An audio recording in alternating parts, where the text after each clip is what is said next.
നമസ്കാരം, എല്ലാവർക്കും refrigeration and air കണ്ടീഷനിങ്ങിൻ്റെ മൂന്നാമത്തെ ക്ലാസ്സിലേക്ക് സ്വാഗതം.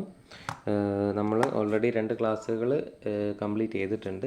അതിനകത്ത് നമ്മൾ ഡിസ്കസ് ചെയ്തത് സൈക്രോമെട്രി എന്നുള്ള മൊഡ്യൂളിൻ്റെ സൈക്രോമെട്രിയുടെ ഇൻട്രൊഡക്ഷനും അതുപോലെ തന്നെ സൈക്രോമെട്രിക് ടേംസും ആയിരുന്നു ആദ്യത്തെ ക്ലാസ്സിൽ ഡിസ്കസ് ചെയ്തിട്ടുണ്ടായിരുന്നത്. അത് കഴിഞ്ഞതിന് ശേഷം രണ്ടാമത്തെ ക്ലാസ്സിൽ നമ്മൾ ബാക്കിയുള്ള കുറച്ച് ടേംസും ഡാൾട്ടൺസ് ലോയും അതുപോലെ തന്നെ സൈക്രോമെട്രിക് ചാർട്ടിൻ്റെ ഇമ്പോർട്ടൻസ് എന്താണ്, അതിനകത്തുള്ള പാരാമീറ്റേഴ്സ് എന്തൊക്കെയാണ്, എങ്ങനെയൊക്കെയാണ് അതിനകത്ത് അത് പ്ലോട്ട് ചെയ്യുന്നത്, നമുക്ക് എങ്ങനെയാണ് അതിനകത്തു നിന്നൊരു വാല്യൂവിനെ നമുക്ക് ഡിറ്റക്റ്റ് ചെയ്ത് എടുക്കാൻ പറ്റുന്നത്, ഇത്രയും കാര്യങ്ങളായിരുന്നു നമ്മൾ ഇതുവരെ ഡിസ്കസ് ചെയ്തിട്ടുണ്ടായിരുന്നത്. അപ്പോൾ ഇന്നത്തെ ക്ലാസ്സിൽ നമ്മൾ അടുത്ത ടോപ്പിക്കിലേക്ക് പോവുകയാണ്. അതാണ് സൈക്രോമെട്രിക് പ്രോസസ്സസ്. അപ്പോൾ ഒരുപാട് പല ടൈപ്പ് സൈക്രോമെട്രിക് പ്രോസസ്സുകളുണ്ട്. നമ്മൾ ഈ സൈക്രോമെട്രിക് പ്രോസസ്സുകൾ എന്തിനാണ് പഠിക്കുന്നതെന്ന് ചോദിച്ചു കഴിഞ്ഞാൽ, നമ്മൾ എയർ കണ്ടീഷനിങ്ങിൽ ഡിഫറെൻറ്റ് ടൈപ്പ് ഓഫ് എയർ കണ്ടീഷനിങ്ങിൽ യൂസ് ചെയ്യുന്നത് നമ്മൾ ഡിഫറെൻറ്റ് സൈക്രോമെട്രിക് പ്രോസസ്സുകളുടെ ബേസിലാണ് എന്ത് ചെയ്യുന്നത്, എയർ കണ്ടീഷനിങ്ങിൻ്റെ വർക്കിംഗ് പ്രിൻസിപ്പിൾ എന്ന് പറയുന്നത് ഈ സൈക്രോമെട്രിക് പ്രോസസ്സുകളായിരിക്കും. അപ്പോൾ നമ്മൾ എയർ കണ്ടീഷനിങ്ങിൻ്റെ ആ ഒരു മോഡിലേക്ക് പോയിക്കൊണ്ടിരിക്കുകയാണ്. അപ്പോൾ നമ്മൾ സൈക്രോമെട്രിക് പ്രോസസ്സുകൾ ഏതൊക്കെയാണെന്ന് നോക്കാം. അപ്പോൾ ഡിഫറെൻറ്റ് സൈക്രോമെട്രിക് പ്രോസസ്സുകൾ, എയർ കണ്ടീഷനിങ്ങിൽ ഇൻവോൾവ് ആയിട്ടുള്ള ഡിഫറെൻറ്റ് സൈക്രോമെട്രിക് പ്രോസസ്സുകൾ ലിസ്റ്റാണ് നമ്മൾ ഇവിടെ കൊടുത്തിരിക്കുന്നത്. Sensible heating, sensible cooling, humidification, dehumidification, അതുപോലെ തന്നെ cooling and adiabatic humidification, heating and humidification, പിന്നെ കൂളിംഗ് ആൻഡ് ഡീഹ്യൂമിഡിഫിക്കേഷൻ ഉണ്ട്. അത് ഹ്യൂമിഡിഫിക്കേഷൻ ബൈ സ്റ്റീം ഇഞ്ചക്ഷൻ ഉണ്ട്. പിന്നെ അഡയബാറ്റിക് കെമിക്കൽ ഹ്യൂമിഡിഫിക്കേഷൻ ഉണ്ട്. അതുപോലെ തന്നെ mixing of air streams, adiabatic mixing of air streams. അപ്പോൾ ഇത്രയും ടൈപ്പ് സൈക്രോമെട്രിക് പ്രോസസ്സുകളുണ്ട്. അതിനകത്ത് നിങ്ങൾക്ക് ഡിപ്ലോമ സിലബസിൽ നിങ്ങൾക്ക് പഠിക്കേണ്ടുന്ന സൈക്രോമെട്രിക് പ്രോസസ്സുകളെ കുറിച്ച് നമ്മൾ ഈ ക്ലാസ്സിൽ എക്സ്പ്ലെയിൻ ചെയ്യും. ഓക്കെ, അതിൽ നിങ്ങൾ ആദ്യമായിട്ട്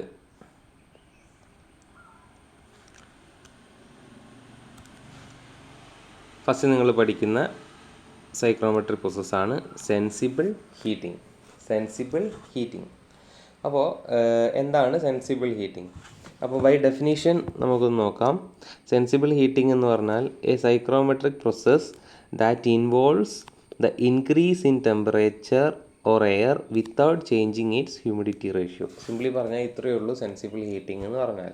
അപ്പോൾ നമ്മൾ കഴിഞ്ഞ ക്ലാസ്സുകളിൽ എവിടെയോ പറഞ്ഞിട്ടുണ്ടായിരുന്നു, ഹീറ്റുകൾ 2 രീതിയിലുണ്ട്. ഒന്ന് സെൻസിബിൾ ഹീറ്റിംഗ് ആണ്, രണ്ടാമത്തത് എന്താണ്, ലേറ്റൻറ്റ് ഹീറ്റിംഗ് ആണ്. അപ്പോൾ സെൻസിബിൾ ഹീറ്റിംഗ് എന്ന് പറഞ്ഞു കഴിഞ്ഞാൽ ഒരു സബ്സ്റ്റൻസിൻ്റെ ഹീറ്റ് ഇൻക്രീസ് ചെയ്യുന്നു, അല്ലെങ്കിൽ ഒരു സബ്സ്റ്റൻസിൻ്റെ ടെമ്പറേച്ചർ ഇൻക്രീസ് ചെയ്യുന്നു വിത്തൗട്ട് ചേഞ്ചിങ് ഇറ്റ്സ് ഫേസ്. ഒരു പദാർത്ഥത്തിൻ്റെ ഫേസ് ചേഞ്ച് ചെയ്യാതെ, അതായത് അതിൻ്റെ സോളിഡിൽ നിന്ന് ലിക്വിഡിലേക്കോ ലിക്വിഡിൽ നിന്ന് വേപ്പറിലേക്കോ ഉള്ള ആ ഒരു ഫേസ് ചേഞ്ച് ഇല്ലാതെ നമ്മൾ അതേ ഫേസിൽ ഇരുന്നിട്ട് അതിൻ്റെ ടെമ്പറേച്ചർ മാത്രം ഇൻക്രീസ് ചെയ്യുകയോ ഡിക്രീസ് ചെയ്യുകയോ ചെയ്യുകയാണെങ്കിൽ അവിടെ നമ്മൾ കൊടുക്കുകയോ അല്ലെങ്കിൽ അതിനകത്ത് നിന്ന് എടുക്കുകയോ ചെയ്യുന്ന ഹീറ്റിനെയാണ് നമ്മൾ സെൻസിബിൾ ഹീറ്റ് എന്ന് പറയുക. നേരെ തിരിച്ച് ഫേസ് ചേഞ്ച് ചെയ്യുകയാണെന്നുണ്ടെങ്കിൽ, ഒരു ഫേസിൽ നിന്ന് അടുത്ത ഫേസിലേക്ക് ചേഞ്ച് ചെയ്യുകയാണെന്നുണ്ടെങ്കിൽ ആ ഫേസ് ട്രാൻസ്ഫോർമേഷന് വേണ്ടിയിട്ട് നമ്മൾ അബ്സോർബ് ചെയ്യുകയോ അല്ലെങ്കിൽ റിലീസ് ചെയ്യുകയോ ചെയ്യുന്ന ഹീറ്റിനെയാണ് നമ്മൾ ലേറ്റൻറ്റ് ഹീറ്റ് എന്ന് പറയുക. ലേറ്റൻറ്റ് ഹീറ്റ് നമുക്കിവിടെ ആവശ്യമില്ല തൽക്കാലം. ഇവിടെ നമ്മൾ ആദ്യമായിട്ട് ഡിസ്കസ് ചെയ്യുന്നത് സെൻസിബിൾ ഹീറ്റിനെ കുറിച്ചാണ്. ഓക്കെ, അപ്പോൾ നിങ്ങൾക്കറിയാം, അന്തരീക്ഷത്തിൽ അല്ലെങ്കിൽ നമ്മുടെ എയർ എന്ന് പറഞ്ഞാൽ അതെന്താണ്, മോയിസ്റ്റ് എയറാണ്. മോയിസ്റ്റ് എയർ എന്ന് പറഞ്ഞാൽ എന്താണ്, it is a mixture of dry air and water വേപ്പറാണ്, അല്ലേ?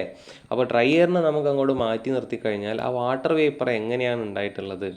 വാട്ടർ വേപ്പർ ഉണ്ടായിട്ടുള്ളത് എങ്ങനെയാണ്, അന്തരീക്ഷത്തിലുള്ള വാട്ടർ പാർട്ടിക്കിൾസ് അതിൻ്റെ അന്തരീക്ഷത്തിലുള്ള ഹീറ്റിനെ വലിച്ചെടുത്തിട്ട് അതിൻ്റെ ടെമ്പറേച്ചർ ഇൻക്രീസ് ചെയ്യും, അല്ലേ? ആദ്യം തന്നെ എന്ത് ചെയ്യും, ടെമ്പറേച്ചർ ഇൻക്രീസ് ചെയ്യും. ചിലപ്പോൾ രാവിലെ ആവുന്ന സമയത്ത് അന്തരീക്ഷത്തിലുള്ള വാട്ടർ പാർട്ടിക്കിൾസൊക്കെ ഒരു 20 ഡിഗ്രി സെൽഷ്യസിലുള്ള വാട്ടർ പാർട്ടിക്കിൾസ് ഉണ്ടെങ്കിൽ അത് ഉച്ചയാകുമ്പോഴേക്കും എന്താവും, അറ്റ്മോസ്ഫിയറിക് ടെമ്പറേച്ചർ കൂടിയിട്ട് അതിൻ്റെ ടെമ്പറേച്ചർ ഒരു 30 ഡിഗ്രി സെൽഷ്യസിലേക്ക് കൂടും.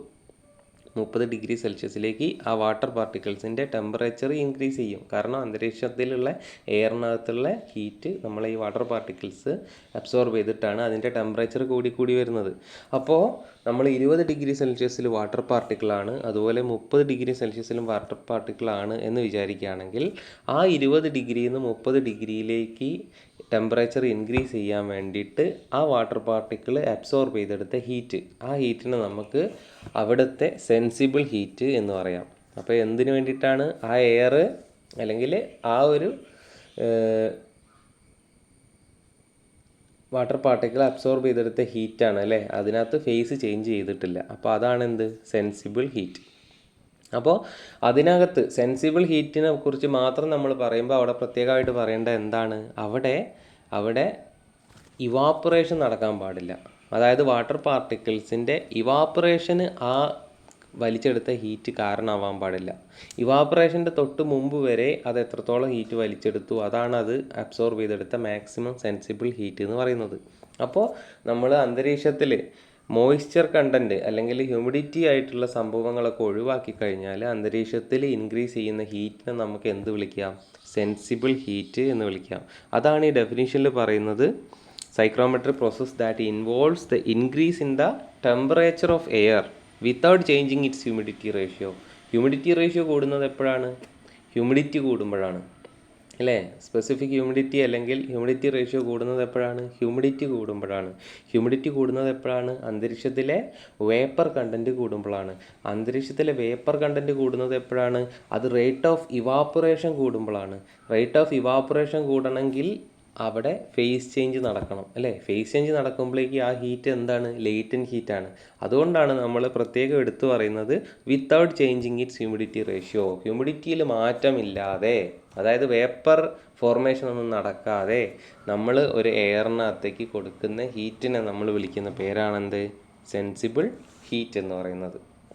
ഓക്കെ, അപ്പോൾ ഞാൻ പറഞ്ഞു ഒരു എയർ നമ്മൾ എന്ത് ചെയ്യാണ്, ചൂടാക്കുകയാണ്. അതിനെയാണ് നമ്മൾ എന്ത് പറയുക, സെൻസിബിൾ ഹീറ്റിംഗ് എന്ന് പറയുന്നത്. അപ്പോൾ ഒരു എയറിനെ സിംപിളി ചൂടാക്കുകയാണെങ്കിൽ നമ്മൾ അതിനെ എന്ത് പറയാം, സെൻസിബിൾ ഹീറ്റിംഗ് എന്ന് പറയാം. അപ്പോൾ ഈ ഒരു ഫിഗർ ഒന്ന് ശ്രദ്ധിക്കുക. സിംപിളി ഈ സെൻസിബിൾ ഹീറ്റിംഗ് നടക്കണമെങ്കിൽ ഇത്രയും സാധനങ്ങളെ നമുക്ക് ആവശ്യമുള്ളൂ. എന്താണ് ഇതൊക്കെ, ഇതൊന്ന് നോക്കുക. അപ്പോൾ ഈ ഒരു ഫിഗറിനകത്ത് നിങ്ങൾക്ക് കാണാം ഒരു ഹീറ്റിംഗ് കോയിലുണ്ട് അല്ലേ. ഇവിടെ നിങ്ങൾക്ക് എന്ത് കാണാം, ഒരു ഹീറ്റിംഗ് കോയിലുണ്ട്. ആ ഹീറ്റിംഗ് കോയിലാണ് ഇങ്ങനെ കിടക്കുന്നത്. ഇതാണ് എന്ത്, ഹീറ്റിംഗ് കോയിൽ. ഈ ഹീറ്റിംഗ് കോയിലിനകത്തേക്ക് എയർ ഫ്ലോ ചെയ്ത് വരുന്നുണ്ട് അല്ലേ. ഹീറ്റിംഗ് കോയിലിനകത്തേക്ക് എയർ ഫ്ലോ ചെയ്ത് വരുന്നുണ്ട്. അപ്പോൾ ഈ എയർ ആ ഹീറ്റിംഗ് കോയിലിൻ്റെ മേലെ കൂടെ പാസ് ചെയ്ത് പോയിട്ട് പുറത്തേക്ക് വരികയാണ് അല്ലേ. പുറത്തേക്ക് വരുന്ന സമയത്ത് അത് ഹോട്ട് എയർ ആയിട്ട് മാറിയിട്ടുണ്ടാവും. കാരണം എത്രയാണോ നമ്മുടെ ഹീറ്റിംഗ് കോയിലിൻ്റെ ടെമ്പറേച്ചർ, ആ ടെമ്പറേച്ചർ എന്ത് ചെയ്യും, എയറിനകത്തേക്ക് ട്രാൻസ്ഫർ ചെയ്തിട്ട് നമുക്ക് എയർ അല്ലെങ്കിൽ ഔട്ട്ലെറ്റിൽ വരുന്ന എയർ എന്ന് പറയുന്നത് എന്തായിരിക്കും, ഇൻലെറ്റ് എയറിനേക്കാളും ടെമ്പറേച്ചർ കൂടുതലായിരിക്കും ഉണ്ടാവുക.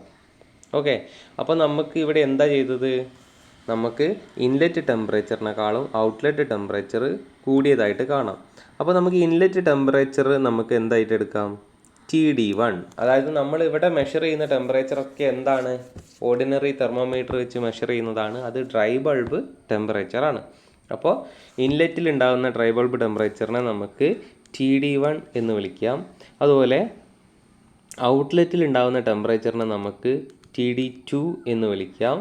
അതുപോലെ തന്നെ ഹീറ്റിംഗ് കോയിലിൻ്റെ ടെമ്പറേച്ചറിനെ നമുക്ക് TD3 എന്നും വിളിക്കാം. അപ്പോൾ 3 ഡ്രൈ ബൾബ് ടെമ്പറേച്ചറുകൾ നമുക്ക് ഈ ഒരു ഫിഗറിനകത്ത് നമുക്ക് ലൊക്കേറ്റ് ചെയ്തെടുക്കാൻ പറ്റും.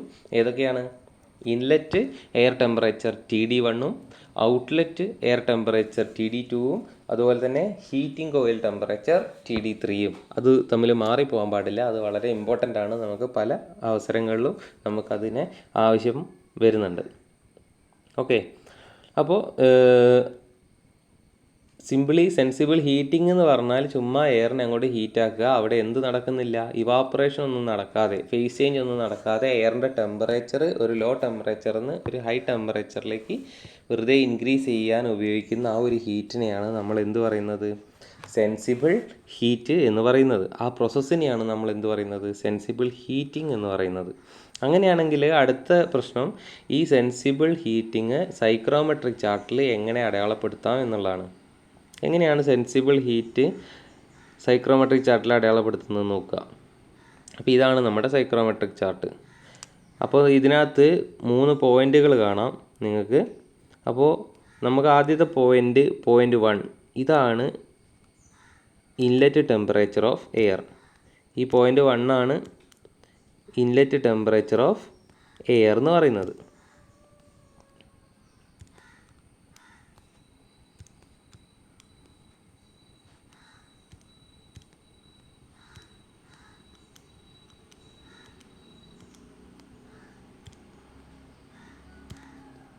നോക്കാം, പോയിൻ്റ് 1 ആണ്.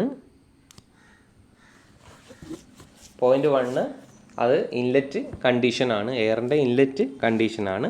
നമുക്ക് എന്ത് ചെയ്യാം, നമ്മൾ കഴിഞ്ഞ ക്ലാസ്സിൽ പറഞ്ഞതനുസരിച്ച് ആ പോയിൻ്റ് 1ൻ്റെ കറസ്പോണ്ടിങ് ഡ്രൈ ബൾബ് ടെമ്പറേച്ചർ നമുക്ക് എവിടെ കിട്ടും?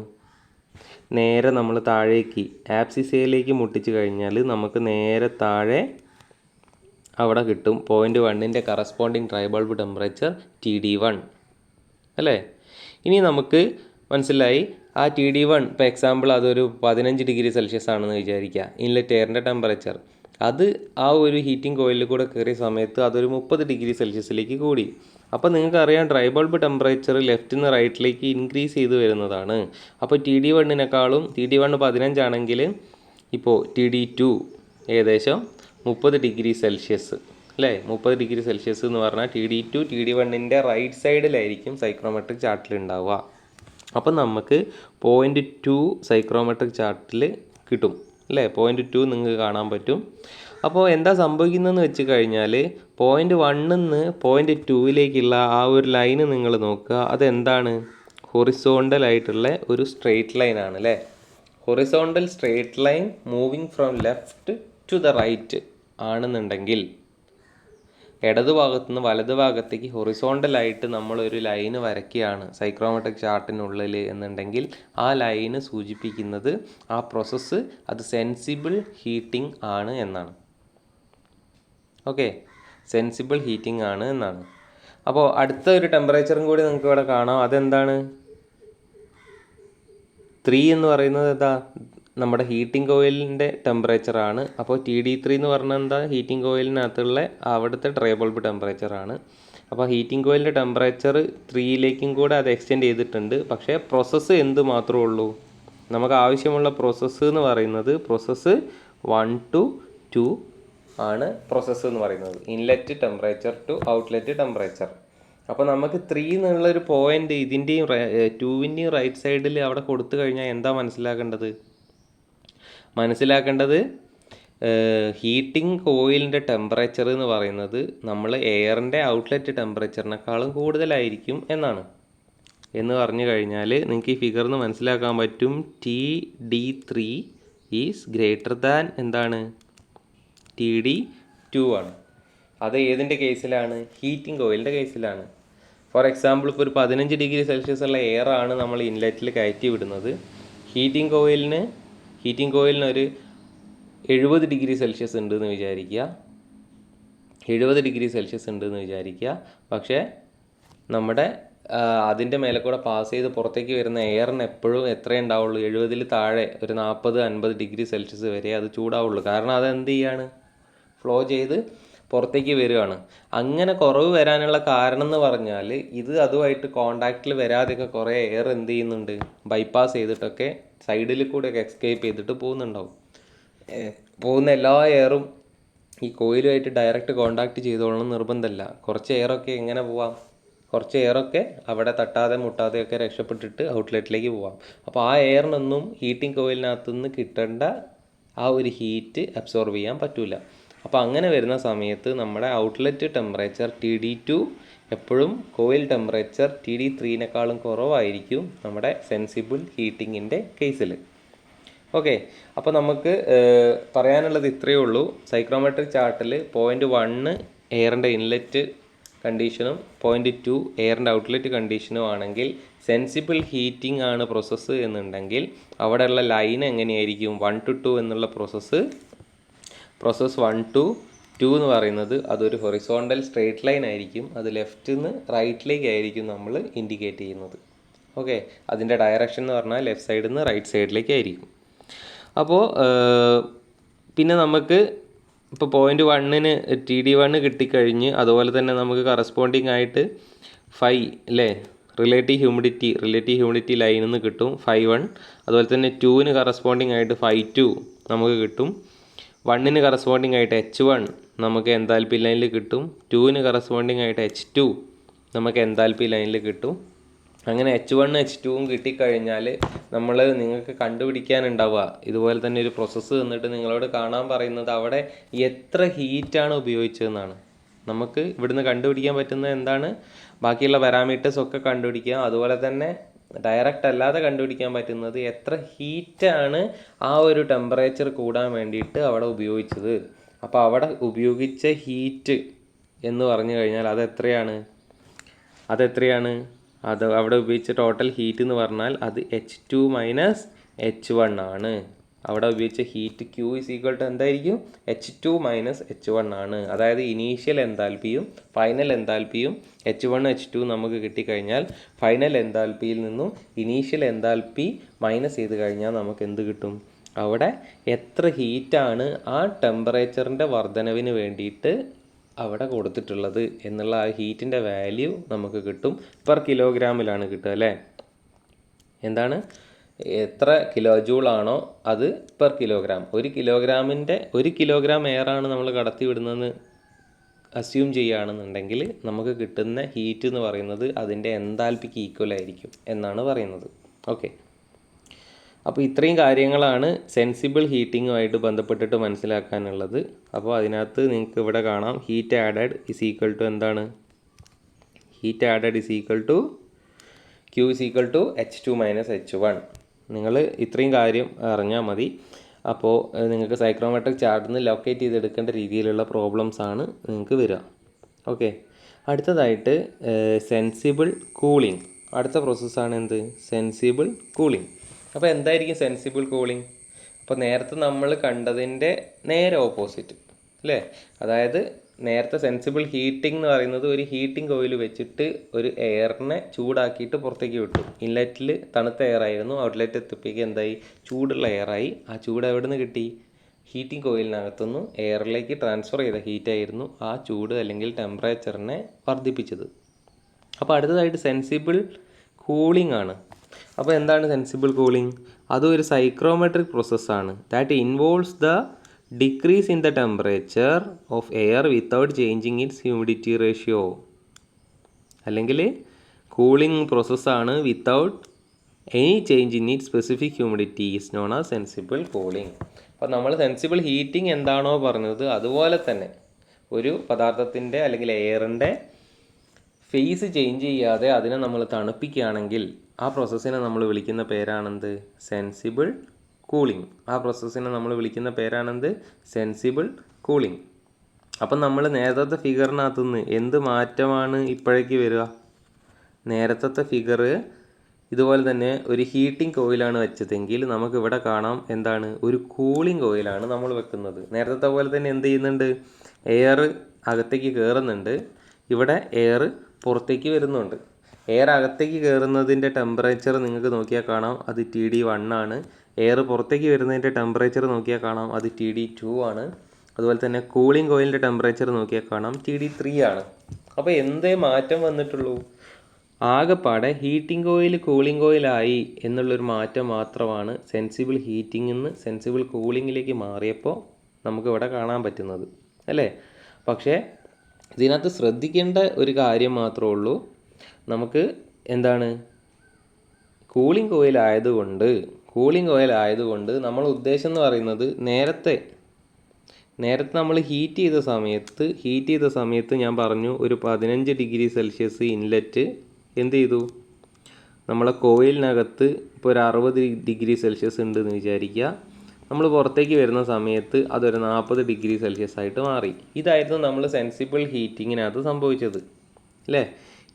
ഇത് എന്താണ്, ഇനീഷ്യൽ കണ്ടീഷനിലുള്ളത് ഇത് എയറാണ്, ഫൈനൽ കണ്ടീഷനിലുള്ളത് എയറാണ്. നടുക്കുള്ള ടെമ്പറേച്ചർ ആ ഒരു ഹീറ്റിംഗ് കോയിലിൻ്റെ ടെമ്പറേച്ചർ ആയിരുന്നു. അപ്പോൾ നമുക്കറിയാം എന്താണ്, നമുക്കറിയാം TD1, ഇവിടെ TD3, ഇതാണ് എന്ത് TD2. നമുക്കറിയാം TD1-നേക്കാളും കൂടുതലാണ് TD2, അതുപോലെ തന്നെ TD3-യേക്കാളും കുറവാണ് TD2. അപ്പോൾ ഇതായിരുന്നു സെൻസിബിൾ ഹീറ്റിങ്ങിൽ നമ്മൾ ഓർത്ത് വച്ചിരുന്നത് അല്ലേ. അപ്പോൾ സെൻസിബിൾ കൂളിങ്ങിൽ എന്താ സംഭവിക്കുന്നത് നോക്കാം. സെൻസിബിൾ കൂളിങ്ങിൽ ഇപ്പോൾ ഒരു എക്സാമ്പിൾ പറയുകയാണെന്നുണ്ടെങ്കിൽ, നമ്മൾ ഹോട്ട് എയറിനെ തണുപ്പിക്കുന്ന പ്രോസസ്സാണ് എന്ത് സെൻസിബിൾ കൂളിംഗ് എന്ന് പറയുന്നത്. നേരത്തെ അതുപോലെ തന്നെ എടുക്കുകയാണെന്നുണ്ടെങ്കിൽ നമ്മളിപ്പോൾ ഒരു 40 ഡിഗ്രി സെൽഷ്യസ് ആണ് അതിൻ്റെ ഇൻലെറ്റ് ടെമ്പറേച്ചർ എന്ന് വിചാരിക്കുക, TD1. കൂളിംഗ് കോയിലിൻ്റെ ടെമ്പറേച്ചർ ഒരു 15 ഡിഗ്രി സെൽഷ്യസ് ആണെന്ന് വിചാരിക്കുക. അങ്ങനെയാണെന്നുണ്ടെങ്കിൽ നമ്മളെ TD2 ഈ കൂളിംഗ് കോയിലിൻ്റെ മേലെ കൂടെ കയറിയിട്ട് പുറത്തേക്ക് വരുന്ന സമയത്ത്, അതായത് കംപ്ലീറ്റ് എയറും അതിനകത്ത് കോണ്ടാക്റ്റ് വരികയും നല്ല രീതിയിൽ ഹീറ്റ് ട്രാൻസ്ഫർ നടക്കുകയാണെങ്കിൽ ഈ പുറത്തേക്ക് വരുന്ന എയറിൻ്റെ ടെമ്പറേച്ചറും 15 ഡിഗ്രി സെൽഷ്യസ് ആവേണ്ടതാണ്. പക്ഷേ എഫിഷ്യൻ്റ് ആയിട്ടുള്ള ഹീറ്റ് ട്രാൻസ്ഫർ നടക്കാതിരിക്കുകയോ അല്ലെങ്കിൽ കംപ്ലീറ്റ് എയറും ആ കോയിലുമായിട്ട് കോണ്ടാക്റ്റ് വരാതിരിക്കുകയോ ഒക്കെ ചെയ്യുന്ന അവസ്ഥയിൽ നമുക്ക് എന്ത് സംഭവിക്കും, ഈ 40 ഡിഗ്രി സെൽഷ്യസിനെ കംപ്ലീറ്റ്ലി 15 ഡിഗ്രി സെൽഷ്യസിലേക്ക് കുറയൂല. അത്രയും കുറയുന്നതിന് മുമ്പേ തന്നെ എയർ പുറത്ത് ചാടും, അല്ലെ പുറത്ത് ചാടിയ എയറിന് 15 ഡിഗ്രി സെൽഷ്യസ് വരെ കുറയാൻ പറ്റൂല. അപ്പോൾ ഏകദേശം അതിൻ്റെ ഒരു ടെമ്പറേച്ചർ 25 ഡിഗ്രി സെൽഷ്യസ് ഒക്കെ ആയിരിക്കും ഉണ്ടാവുക. ടെമ്പറേച്ചർ കുറഞ്ഞിട്ടുണ്ട്, പക്ഷേ നമ്മുടെ കൂളിംഗ് കോയിലിൻ്റെ ടെമ്പറേച്ചറിൻ്റെ അത്രയും കുറയൂല. അപ്പോൾ നമ്മൾ മനസ്സിലാക്കേണ്ടത് എന്താണ്, ഈ ഫിഗറിനകത്ത് TD1-നേക്കാളും കുറവാണ് എന്ത് TD2 അല്ലേ. TD1 ഗ്രേറ്റർ ദാൻ TD2 അല്ലെങ്കിൽ TD2 ലെസ് ദാൻ TD1 ആണ് അല്ലേ. പക്ഷേ TD3-യും TD1-ഉം തമ്മിലുള്ള വ്യത്യാസം എന്താണ്, ബന്ധം എന്താണ്, അല്ലെങ്കിൽ TD2-ഉം TD3-യും തമ്മിലുള്ള ബന്ധം എന്താണ്. അപ്പോൾ TD3 എന്ന് പറഞ്ഞത് TD2-നേക്കാളും വലുതാണോ ചെറുതാണോ? കാരണം നമുക്കറിയാം TD3 15-ഉം TD2 25-ഉം ആണ് അല്ലേ. അപ്പോൾ ഏതാണ് വലുത്? TD2 ആണ് വലുത്. അപ്പോൾ TD3 ലെസ് ദാൻ എന്താണ് TD2 ആണ്. പക്ഷേ നമ്മൾ നേരത്തെ പറഞ്ഞ ഫിഗറിനകത്ത് എന്തായിരുന്നു, ഇതാ ഇവിടെ നോക്കിയാൽ നിങ്ങൾക്ക് കാണാം TD3 ഗ്രേറ്റർ ദാൻ TD2 ആണ്. ഇപ്പോൾ പറഞ്ഞതിനകത്ത് TD3 ലെസ് ദാൻ TD2 ആണ്. അപ്പോൾ നേരെ മാറ്റം വന്നു അല്ലേ. അപ്പോൾ അതാണ് സെൻസിബിൾ ഹീറ്റിങ്ങിലും സെൻസിബിൾ കൂളിങ്ങിലും പ്രധാനമായിട്ടും നമ്മൾ കണ്ടുവെക്കേണ്ട ഒരു വ്യത്യാസം എന്ന് പറഞ്ഞാൽ, അവിടുത്തെ കോയിൽ ടെമ്പറേച്ചറും ഔട്ട്ലെറ്റ് ടെമ്പറേച്ചറും തമ്മിലുള്ള അത് ഏതാണ് കൂടുതൽ ഏതാണ് കുറവുകൾ എന്നുള്ളത് മനസ്സിലാക്കി വെക്കുക. സെൻസിബിൾ ഹീറ്റിങ്ങിൻ്റെ സമയത്ത് ഹീറ്റിംഗ് കോയിലിനായിരിക്കും ഏറ്റവും കൂടുതൽ ടെമ്പറേച്ചർ. അതുപോലെ തന്നെ സെൻസിബിൾ കൂളിങ്ങിൻ്റെ സമയത്ത് കൂളിംഗ് കോയിലിനായിരിക്കും ഏറ്റവും കുറവ് ടെമ്പറേച്ചർ. ഈ രണ്ട് കാര്യങ്ങളും മറക്കാതെ ഓർത്ത് വെക്കുക. ഇനി നമ്മൾ നേരത്തെ പോലെ തന്നെ സൈക്രോമെട്രിക് ചാർട്ടിൽ ഇത് വരയ്ക്കുന്ന സമയത്ത് നമുക്കറിയാം 40 ഡിഗ്രി സെൽഷ്യസിലുള്ള TD1 ഉണ്ട്.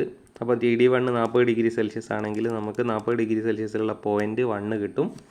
TD2 എന്ന് പറഞ്ഞാൽ എന്താണ്, ഔട്ട്ലെറ്റ് ടെമ്പറേച്ചർ ആണ് അല്ലേ. അത് 25 ഡിഗ്രി സെൽഷ്യസിലേക്ക് കുറഞ്ഞു. 25 ഡിഗ്രി സെൽഷ്യസിലേക്ക് കുറയുകയാണെങ്കിൽ 0.2 നമുക്ക് ഇവിടെ കിട്ടും. 0.1 നിന്ന് 0.2-ലേക്കുള്ള horizontal line from right to left. നേരത്തെ ഇതേപോലെ തന്നെ ലെഫ്റ്റിൽ നിന്ന് റൈറ്റിലേക്കായിരുന്നു സെൻസിബിൾ ഹീറ്റിംഗ് എങ്കിൽ റൈറ്റിൽ നിന്ന് ലെഫ്റ്റിലേക്കാണ് സെൻസിബിൾ കൂളിംഗ് ഉള്ളത്. അപ്പോൾ നമുക്കറിയാം TD3 എന്ന് പറയുന്ന കോയിൽ ടെമ്പറേച്ചർ വീണ്ടും കുറവാണ്, 15 ഡിഗ്രി സെൽഷ്യസോളമാണ്. അപ്പോൾ TD3 എന്ന് പറയുമ്പോൾ വീണ്ടും എന്ത് ചെയ്യുന്നു, അത് ലെഫ്റ്റിലേക്ക് വരുന്നു. അപ്പോൾ TD3 എന്ന് പറയുന്നത് കോയിൽ ടെമ്പറേച്ചറാണ്. അപ്പോൾ നമ്മളെ പ്രോസസ്സ് എന്ന് പറഞ്ഞാൽ ഏതാണ്, നമ്മളെ ഇവിടുത്തെ ഈ ഒരു സൈക്രോമെട്രിക് പ്രോസസ്സ് എന്ന് പറഞ്ഞാൽ പ്രോസസ്സ് 1 to 2 ആണ് അല്ലേ. പ്രോസസ്സ് 1 to 2 ആണ്. 1ന് കറസ്പോണ്ടിങ് ആയിട്ടുള്ള എൻതാൽപ്പി എന്ന് പറഞ്ഞാൽ H1 ആണ്. 2ന് കറസ്പോണ്ടിങ് ആയിട്ടുള്ള എൻതാൽപ്പി എന്ന് പറഞ്ഞാൽ H2 ആണ്. അപ്പോൾ H1 ആയിരിക്കും ഹയർ വാല്യൂ അല്ലേ? H1 ആണ് മേലുള്ളത്, അതുകൊണ്ട് H1 ആണ് ഹയർ വാല്യൂ. H2 ആണ് താഴെയുള്ളത്, അപ്പോൾ H2 ആണ് എന്ത് ലോവർ വാല്യൂ. അപ്പോൾ ഹീറ്റ് ഒരു ഹയർ വാല്യൂന്ന് ലോവർ വാല്യൂവിലേക്ക് പോയി എന്ന് പറഞ്ഞു കഴിഞ്ഞാൽ അതിൻ്റെ അർത്ഥം എന്താണ്? ഹീറ്റ് റിമൂവ് ചെയ്തു എന്നാണ്. ഹീറ്റ് റിമൂവ് ചെയ്യുന്നത് കൊണ്ടാണ് നമ്മൾ ഈ പ്രോസസ്സിനെ എന്ത് വിളിക്കുന്നത്? കൂളിംഗ് എന്ന് വിളിക്കുന്നത്.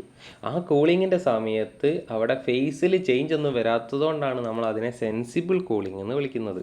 അപ്പോൾ ഇവിടെ ഉണ്ടാവുന്ന ഹീറ്റ് ട്രാൻസ്ഫർ അല്ലെങ്കിൽ ഈ ഒരു പ്രോസസ്സ് 1 to 2 സെൻസിബിൾ കൂളിങ്ങിൻ്റെ സമയത്ത് റിമൂവ് ചെയ്ത ഹീറ്റിൻ്റെ അളവ് എന്ന് പറയുന്നത് Q = എന്താണ്? Q = H2 ഇതിലേതാണ് ഹയർ ടെമ്പറേച്ചർ? H1 ആണ് അല്ലേ? H1 - H2 ആയിരിക്കും. എന്താണ്? H1 - H2 ആയിരിക്കും ഇവിടെ ഈ ഒരു പ്രോസസ്സിൽ നമ്മൾ റിമൂവ് ചെയ്യുന്ന ഹീറ്റ് എന്ന് പറയുന്നത്. അപ്പോൾ നിങ്ങൾക്ക് പോയിൻ്റ് 1ൽ കറസ്പോണ്ടിങ് ആയിട്ട് H1 കണ്ടുപിടിക്കാൻ പറ്റും സൈക്രോമെട്രിക് ചാർട്ടിൽ നിന്ന്. പോയിൻ്റ് 2ന് കറസ്പോണ്ടിങ് ആയിട്ട് H2 കണ്ടുപിടിക്കാൻ പറ്റും സൈക്രോമെട്രിക് ചാർട്ടിൽ നിന്ന്. എന്നിട്ട് അതിൻ്റെ ഡിഫറൻസ് എടുത്തു കഴിഞ്ഞാൽ നിങ്ങൾക്ക് എന്ത് കിട്ടും? ആ ഒരു കൂളിങ്ങിന് വേണ്ടിയിട്ട് എത്ര ഹീറ്റാണ് പുറത്ത് വിട്ടത് എന്നുള്ളതിൻ്റെ വാല്യൂ നിങ്ങൾക്ക് കണ്ടുപിടിക്കാൻ പറ്റും. നേരിട്ട് സൈക്രോമെട്രിക് ചാർട്ടിൽ നിന്ന് കണ്ടുപിടിക്കാൻ പറ്റും. അപ്പോൾ നമ്മളിവിടെ ഹീറ്റ് റിജക്റ്റഡ് H1 - H2 എന്നുള്ളതൊക്കെ നമുക്കിവിടെ കാണാം. അടുത്തതായിട്ട് നമുക്ക് പറയാനുള്ളൊരു ടേം എന്ന് പറഞ്ഞാൽ ബൈപ്പാസ് ഫാക്ടറാണ്. അപ്പോൾ നമ്മൾ നേരത്തെ പറഞ്ഞിട്ടുണ്ടായിരുന്നു എന്താണ്? ഇപ്പോൾ ഒരു പാസേജിൻ്റെ അകത്തുകൂടെ അവിടെ എന്തുണ്ട്? അവിടെ ഇങ്ങനെ കോയിലുണ്ട് അല്ലേ? അവിടെ അപ്പോൾ ഹീറ്റിംഗ് കോയിൽ ഉണ്ടെന്ന് വിചാരിക്കാം. ഹീറ്റിംഗ് കോയിൽ ഉണ്ടെങ്കിൽ നമ്മളൊരു സെൻസിബിൾ ഹീറ്റിംഗ് ആണ് പ്രോസസ്സെങ്കിൽ നമ്മൾ എന്ത് ചെയ്യുന്നു? ഒരു നിശ്ചിത എമൗണ്ട് ഓഫ് എയറിനെ നമ്മൾ എക്സാമ്പിൾ നമ്മൾ അകത്തേക്ക് വിടുകയാണ്. 1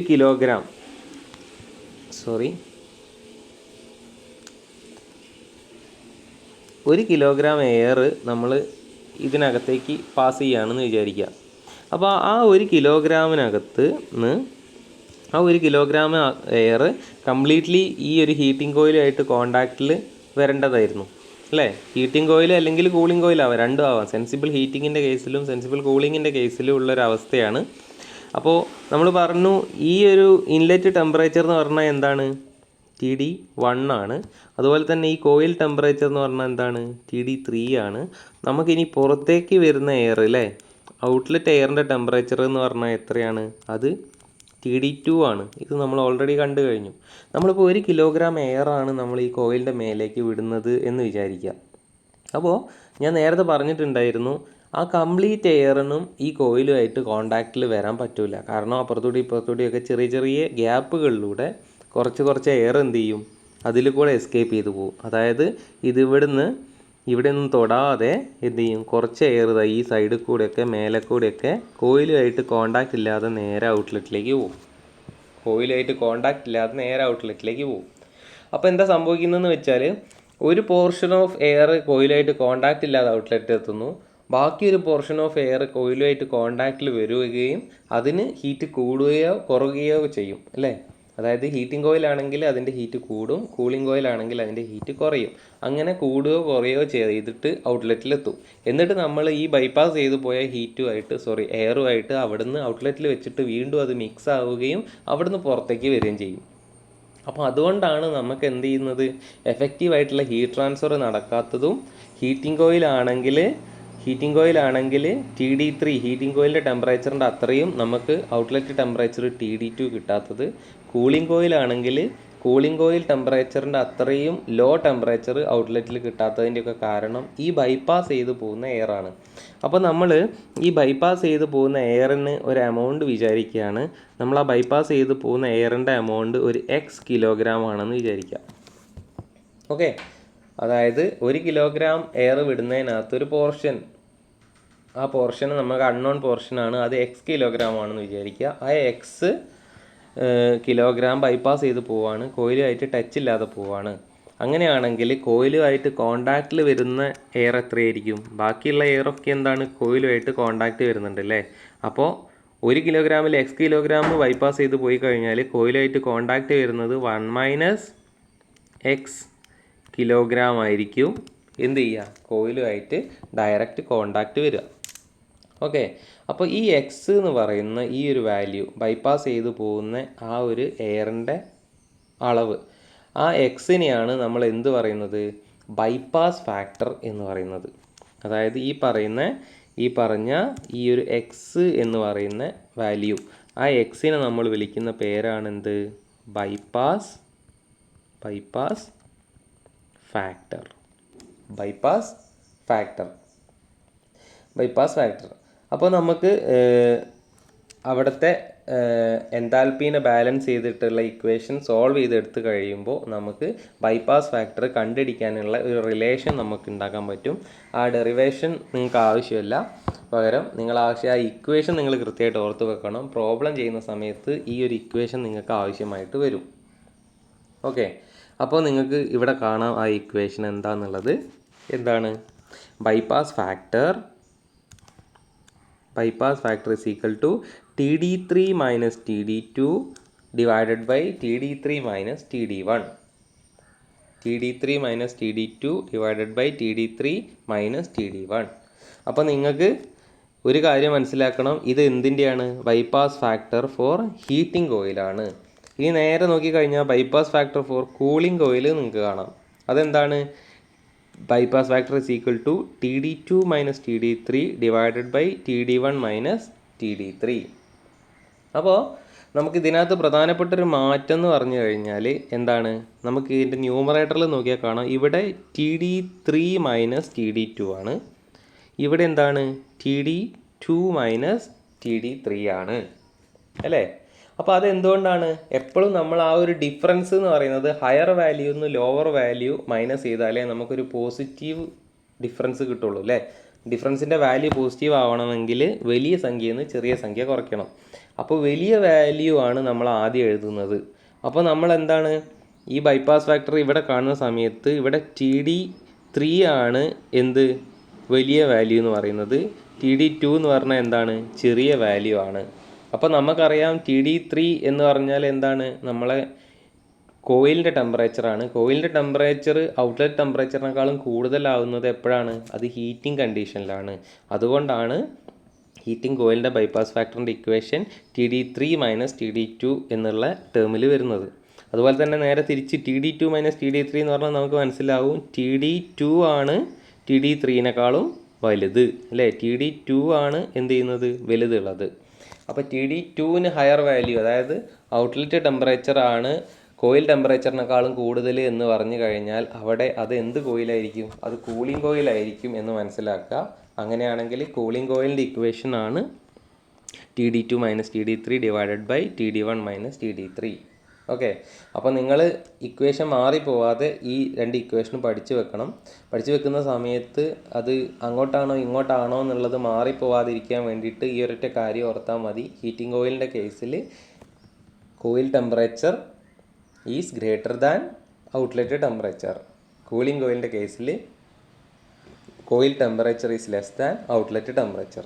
ഈ രണ്ട് കാര്യം ഓർത്ത് വെക്കുകയാണെങ്കിൽ ബൈപ്പാസ് ഫാക്ടറിൻ്റെ വാല്യൂ കണ്ടുപിടിക്കാനുള്ള ഈ ഒരു ഇക്വേഷൻ നിങ്ങൾക്ക് ഈസി ആയിട്ട് കണ്ടുപിടിക്കാൻ പറ്റും.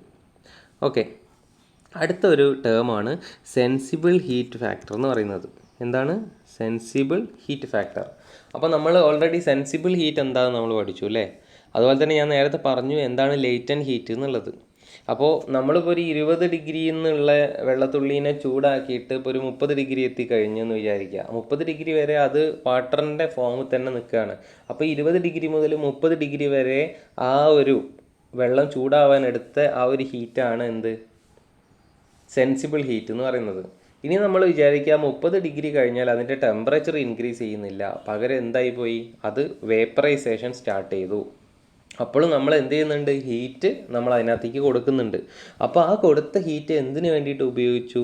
ആ 30 ഡിഗ്രിയിൽ 30°C ടെമ്പറേച്ചർ ഉള്ള ലിക്വിഡ് ഇവാപ്പറേഷൻ തുടങ്ങുന്ന സമയത്ത് 30° നിന്നും ടെമ്പറേച്ചർ ഇനി കൂടാതെ പകരം എന്ത് ചെയ്യാൻ തുടങ്ങും? ആ വെള്ളം വേപ്പറായിട്ട് മാറിക്കൊണ്ടേയിരിക്കും. ആ വേപ്പർ സ്റ്റേറ്റിലേക്ക് മാറാൻ വേണ്ടിയിട്ട്, ട്രാൻസ്ഫോർമേഷന് വേണ്ടിയിട്ടാണ് നമ്മൾ കൊടുക്കുന്ന ഹീറ്റ്. അതിന് ശേഷം ആ വെള്ളത്തുള്ളി ഉപയോഗിക്കുക. അപ്പോൾ നമ്മൾ അങ്ങനെയാണെങ്കിൽ ആ വലിച്ചെടുത്ത ഹീറ്റിനെ നമ്മൾ ലേറ്റൻറ്റ് ഹീറ്റ് എന്നാണ് പറയുന്നത്. അതായത് ഇവാപ്പറേഷന് വേണ്ടിയിട്ട് അല്ലെങ്കിൽ ഫേസ് ചേഞ്ചിന് വേണ്ടിയിട്ട് നമ്മൾ അവിടെ ഉപയോഗപ്പെടുത്തിയ ആ ഒരു ഹീറ്റിനെ നമ്മൾ വിളിക്കുന്ന പേരാണെന്ത്? Latent heat. Latent heat. അപ്പോൾ നമ്മൾ ലേറ്റൻറ്റ് ഹീറ്റ് ഒരു നിശ്ചിത എമൗണ്ട് ഉപയോഗിച്ചു എന്ന് വിചാരിക്കുക. സെൻസിബിൾ ഹീറ്റ് ഒരു നിശ്ചിത എമൗണ്ട് ഉപയോഗിച്ചു എന്ന് വിചാരിക്കുക. അങ്ങനെയാണെങ്കിൽ ആ ലേറ്റൻറ്റ് ഹീറ്റ് പ്ലസ് സെൻസിബിൾ ഹീറ്റിനെയാണ് നമ്മൾ എന്ത് പറയുന്നത്? ടോട്ടൽ ഹീറ്റ് എന്ന് പറയുന്നത്. എന്താണ്? Total heat. അപ്പോൾ നമുക്ക് സെൻസിബിൾ ഹീറ്റിനെ നമുക്ക് SH എന്ന് പറഞ്ഞാൽ അത് സെൻസിബിൾ ഹീറ്റാണ്. LH എന്ന് പറഞ്ഞാൽ അത് എന്താണ്? ലേറ്റൻറ്റ് ഹീറ്റാണ്. അപ്പോൾ SH പ്ലസ് LH എന്ന് പറഞ്ഞാൽ എന്താണ്? Sensible heat plus latent heat. അതാണ് എന്ത്? ടോട്ടൽ ഹീറ്റ് എന്ന് പറയുന്നത്. സെൻസിബിൾ ഹീറ്റ് പ്ലസ് ലേറ്റൻറ്റ് ഹീറ്റാണ് എന്ത്? നമ്മുടെ ടോട്ടൽ ഹീറ്റ്. അപ്പോൾ നമ്മൾ അടുത്ത് പറയാൻ പോകുന്ന ടേം എന്ന് പറഞ്ഞാൽ സെൻസിബിൾ ഹീറ്റ് ഫാക്ടറാണ്. അപ്പോൾ അതൊന്നുമില്ല, അതൊരു റേഷ്യോ ആണ്. Ratio of sensible heat to the total heat. Sensible heat factor എന്ന് പറഞ്ഞാൽ എന്താണ്? It is a ratio of sensible heat to the total heat. Sensible heat is equal to SH ആണ്. Total heat എന്ന് പറഞ്ഞാൽ എന്താണ്? SH plus LH ആണ്. Total ഹീറ്റിനകത്ത് SHും LHും കൂടെ ഇൻക്ലൂഡ് ചെയ്യും. അപ്പോൾ ഇത്രയേ ഉള്ളൂ. സെൻസിബിൾ ഹീറ്റ് എന്താണ്, ലേറ്റൻറ്റ് ഹീറ്റ് എന്താണ്, SH LH എന്തൊക്കെയാണെന്നുള്ളതൊക്കെ അവിടെ കൊടുത്തിട്ടുണ്ട്. അപ്പോൾ ഇതാണ് സെൻസിബിൾ ഹീറ്റ് ഫാക്ടർ. നിങ്ങൾക്ക് പ്രോബ്ലം വരുന്ന സമയത്ത് സെൻസിബിൾ ഹീറ്റ് ഫാക്ടർ കണ്ടുപിടിക്കാൻ വേണ്ടിയിട്ട് പറയും. അപ്പോൾ സെൻസിബിൾ ഹീറ്റ് ഫാക്ടർ നമുക്ക് സൈക്രോമെട്രിക് ചാർട്ടിനകത്തുനിന്ന് കണ്ടുപിടിക്കാൻ പറ്റും. അത് നമുക്ക് തുടർന്ന് അതെങ്ങനെയാണെന്നുള്ളത് നമുക്ക് പറയാം. സെൻസിബിൾ ഹീറ്റ് എങ്ങനെയാണ്, ലേറ്റൻറ്റ് ഹീറ്റ് എങ്ങനെയാണ് സൈക്രോമെട്രിക് ചാർട്ടിൽ കണ്ടുപിടിക്കുന്നത്. അത് കൃത്യമായിട്ട് അറിയണമെന്നുണ്ടെങ്കിൽ നമ്മൾ അടുത്ത ഹ്യൂമിഡിഫിക്കേഷനും കൂടെ ഉൾപ്പെടുന്ന, അതായത് വേപ്പറൈസേഷനും കൂടെ ഉൾപ്പെടുന്ന സൈക്രോമെട്രിക് പ്രോസസ്സുകളിലേക്ക് പോകുമ്പോൾ നമുക്ക് ലേറ്റൻറ്റ് ഹീറ്റിൻ്റെ ആവശ്യം കൂടെ അവിടെ വരും. അവിടെയാണ് നമ്മൾ ഈ ടോട്ടൽ ഹീറ്റ് കണ്ടുപിടിക്കേണ്ടതും അതുപോലെ തന്നെ സെൻസിബിൾ ഹീറ്റ് ഫാക്ടർ കണ്ടുപിടിക്കേണ്ടയും ആവശ്യമൊക്കെ വരുന്നത്. ഓക്കെ, അപ്പോൾ അതിൻ്റെ മുമ്പേ ആയിട്ട് അടുത്തൊരു ടേമും കൂടെ പരിചയപ്പെടാം. അതാണ് efficiency of heating and cooling coil. Efficiency, heating ഓയിലിൻ്റെ അല്ലെങ്കിൽ കൂളിംഗ് ഓയിലിൻ്റെ എഫിഷ്യൻസി പറയുന്നത് 1 - BPF ഈ ഒരു ടേമിലാണ്. എന്താണ്? 1 - BPF. എന്താണ് BPF എന്ന് പറഞ്ഞാൽ?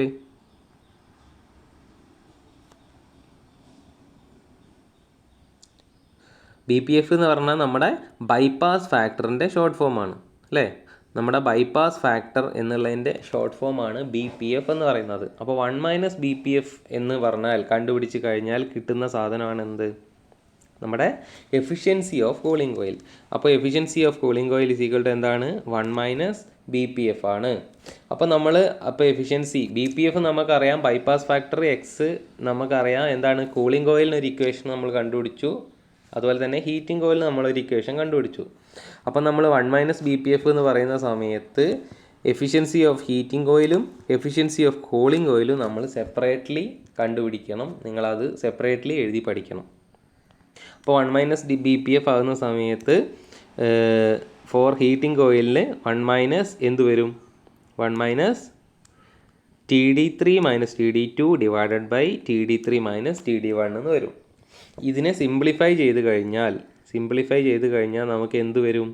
TD2 - TD1 divided by TD3 - TD1. എങ്ങനെയാണ് സിംപ്ലിഫൈ ചെയ്യുന്ന നേരത്തെ എന്താ സംഭവിക്കുക? അതായത് നമുക്ക് ഇതാണ് ഇക്വേഷൻ അല്ലേ? അപ്പോൾ ഇതിനെ നമ്മൾ എന്ത് ചെയ്യുക? ആ ഡിനോമിനേറ്ററിനെ ആ 1 കൊണ്ട് മൾട്ടിപ്ലൈ ചെയ്തിട്ട് നമ്മൾ മുകളിലേക്ക് എഴുതുക. നമ്മളെ ഈ റേഷ്യോനെ നമ്മൾ എങ്ങനെയാണ് മൈനസ് ചെയ്യുന്നത് പ്ലസ് ചെയ്യുന്നതൊക്കെ നിങ്ങൾക്ക് അറിയാം അല്ലേ? അപ്പോൾ എന്ത് വരും? TD3 - TD1നെ 1 കൊണ്ട് മൾട്ടിപ്ലൈ ചെയ്യുമ്പോൾ TD3 - TD1 വരും. മൈനസ് TD3 മൈനസ് ഓഫ് എന്താ വരിക? TD3 - TD2 ആണ് വരിക. Whole divided by TD3 - TD1. ഡിനോമിനേറ്ററിൽ മാറ്റമൊന്നും വരില്ല. അപ്പോൾ നമ്മൾ ഈ ബ്രാക്കറ്റ് പൊട്ടിക്കുന്ന സമയത്ത്, ബ്രാക്കറ്റ് ഒഴിവാക്കുന്ന സമയത്ത് എന്താ വരിക? ബ്രാക്കറ്റ് നമുക്ക് ഒഴിവാക്കാൻ പറ്റും. ബ്രാക്കറ്റ് ഒഴിവാക്കുന്ന സമയത്ത് ടി ഡി ത്രീക്ക് മൈനസ് വരും അല്ലേ? ടി ഡി ത്രീക്ക് മൈനസ് വരും. ടി ഡി ടുവിന് എന്ത് വരും? മൈനസും കൂടെ പ്ലസ് ആയിട്ട് മാറും. അപ്പോൾ ഇവിടെ മൈനസ്, രണ്ടാമത്തതും മൈനസ്, മൂന്നാമത്തത് പ്ലസ്. അപ്പോൾ നമുക്ക് കാണാം എന്താണ്? ടി ഡി ത്രീ ഇതാ ഫസ്റ്റിലുണ്ട്, മൂന്നാമതും ഉണ്ട് അല്ലേ? ഫസ്റ്റിലും മൂന്നാമതും ടി ഡി ത്രീ ഉണ്ട്. ഇനി ബാക്കിയുള്ള എന്താണ്? ഇതാ ഇവിടെ ഒരു പ്ലസ് ടി ഡി ടുവും മൈനസ് ടി ഡി വണ്ണും ആണുള്ളത്. അപ്പോൾ അതിനെ നമ്മൾ തിരിച്ചെഴുതി കഴിഞ്ഞാൽ എന്ത് വരും? T D two minus T D one divided by ന്യൂമറേറ്ററിൽ T D three minus T D one.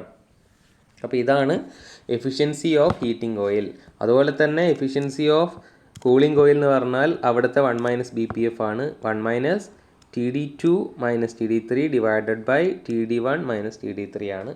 അതിനെയും നമ്മൾ നേരത്തെ പറഞ്ഞ പോലെ സിംപ്ലിഫൈ ചെയ്ത് എടുത്തു കഴിഞ്ഞാൽ എന്ത് കിട്ടും? T D one minus T D two divided by T D one minus T D three. Okay, അപ്പോൾ ഇത് കൃത്യമായിട്ട് എഴുതി പഠിച്ചാൽ മതി. അല്ലാതെ കാണാതെ പഠിച്ചു വെക്കാനും ശ്രമിക്കേണ്ട. ഏതെങ്കിലും ഒന്ന് കൃത്യമായിട്ട് പഠിച്ചു കഴിഞ്ഞാൽ ബാക്കിയൊക്കെ അതിൻ്റെ റിലേറ്റീവായിട്ട് കണ്ടിന്യൂഷനായിട്ട് നമുക്ക് കണക്ട് ചെയ്തിട്ട് ഓർത്ത് വെക്കാനും അപ്പം തന്നെ എഴുതി കണ്ടുപിടിക്കാനും ഒക്കെ പറ്റും. ഇതൊക്കെ വേറെ വേറെ ഇക്വേഷനാണ്, വലിയൊരു സംഭവമാണെന്നൊന്നും വിചാരിക്കാനില്ല. സംഭവം വളരെ എളുപ്പമാണ്. ഓക്കെ, ഇനി അടുത്തതായിട്ട് അടുത്ത psychrometric process humidification and dehumidification ആണ്. ഹ്യൂമിഡിഫിക്കേഷൻ ആൻഡ് ഡീഹ്യൂമിഡിഫിക്കേഷൻ, അതായത് നമ്മൾ നേരത്തെ പറഞ്ഞു അല്ലേ, 30 ഡിഗ്രി സെൽഷ്യസിൽ എത്തിക്കഴിഞ്ഞാൽ പിന്നെ കിട്ടുന്ന ഹീറ്റ് അത് എന്തിനു വേണ്ടിയിട്ട് ഉപയോഗിക്കുന്നു? അതിൻ്റെ ഫേസ് ചേഞ്ച് ചെയ്യാൻ വേണ്ടിയിട്ട് ഉപയോഗിക്കുന്നു എന്ന് വിചാരിക്കുക. അല്ലെങ്കിൽ ഇവാപ്പറേഷന് വേണ്ടിയിട്ട് ഉപയോഗിക്കുന്നു, അല്ലെങ്കിൽ അന്തരീക്ഷത്തിലെ മോയ്സ്ചർ കണ്ടൻറ്റ് കൂട്ടാൻ വേണ്ടിയിട്ട് ഉപയോഗിക്കുന്നു. ഓക്കെ, അപ്പോൾ അതിനെയാണ്, അങ്ങനെ ഇവാപ്പറേഷൻ നടക്കുകയാണെങ്കിൽ അന്തരീക്ഷത്തിലെ മോയ്സ്ചർ കണ്ടൻറ്റ് കൂടുകയാണെങ്കിൽ ആ പ്രോസസ്സിനെ നമ്മൾ വിളിക്കുന്ന പേരാണ് ഹ്യൂമിഡിഫിക്കേഷൻ.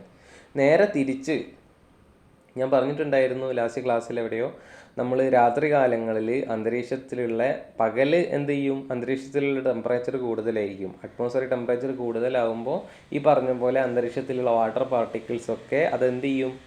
അതിൻ്റെ ഫേസ് ചേഞ്ച് ചെയ്തിട്ട് ഇവാപ്പറേറ്റ് ചെയ്തിട്ട് പോകും. അപ്പോൾ ഇവാപ്പറേറ്റ് ചെയ്ത ആ പ്രോസസ്സാണ് എന്ത്? നമ്മുടെ ഹ്യൂമിഡിഫിക്കേഷൻ. അപ്പോൾ രാത്രിയാകുന്ന സമയത്ത് അറ്റ്മോസ്ഫിയറിക് ടെമ്പറേച്ചർ കുറയുകയും അങ്ങനെ കുറയുന്ന സമയത്ത് നേരത്തെ ഇവാപ്പറേറ്റ് ചെയ്തിരുന്ന ആ വേപ്പർ എന്ത് ചെയ്യും? തിരിച്ച് കണ്ടൻസ് ചെയ്ത് ലിക്വിഡായിട്ട് മാറുകയും ചെയ്യും. അപ്പോൾ ആ ഒരു പ്രോസസ്സിനെ നമ്മൾ എന്ത് പറയും? അപ്പോൾ എന്താ സംഭവിക്കുന്നത്? ഈ വേപ്പർ തിരിച്ച് കണ്ടൻസ് ചെയ്ത് ലിക്വിഡായിട്ട് പോയി കഴിഞ്ഞാൽ അന്തരീക്ഷത്തിലുള്ള വേപ്പർ കണ്ടൻറ്റ് കുറയാണ്. വേപ്പർ കണ്ടൻറ്റ് കുറയുക എന്ന് പറഞ്ഞാൽ അതിൻ്റെ അർത്ഥം എന്താണ്? അവിടുത്തെ ഹ്യൂമിഡിറ്റി കുറഞ്ഞു വരുവാണ്. അപ്പോൾ ഹ്യൂമിഡിറ്റി കുറഞ്ഞു വരുന്ന, അന്തരീക്ഷത്തിലെ ഹ്യൂമിഡിറ്റി കുറഞ്ഞു വരുന്ന ആ ഒരു പ്രോസസ്സിനെയാണ് നമ്മൾ എന്ത് വിളിക്കുന്നത്? ഡീഹ്യൂമിഡിഫിക്കേഷൻ എന്ന് പറയുന്നത്.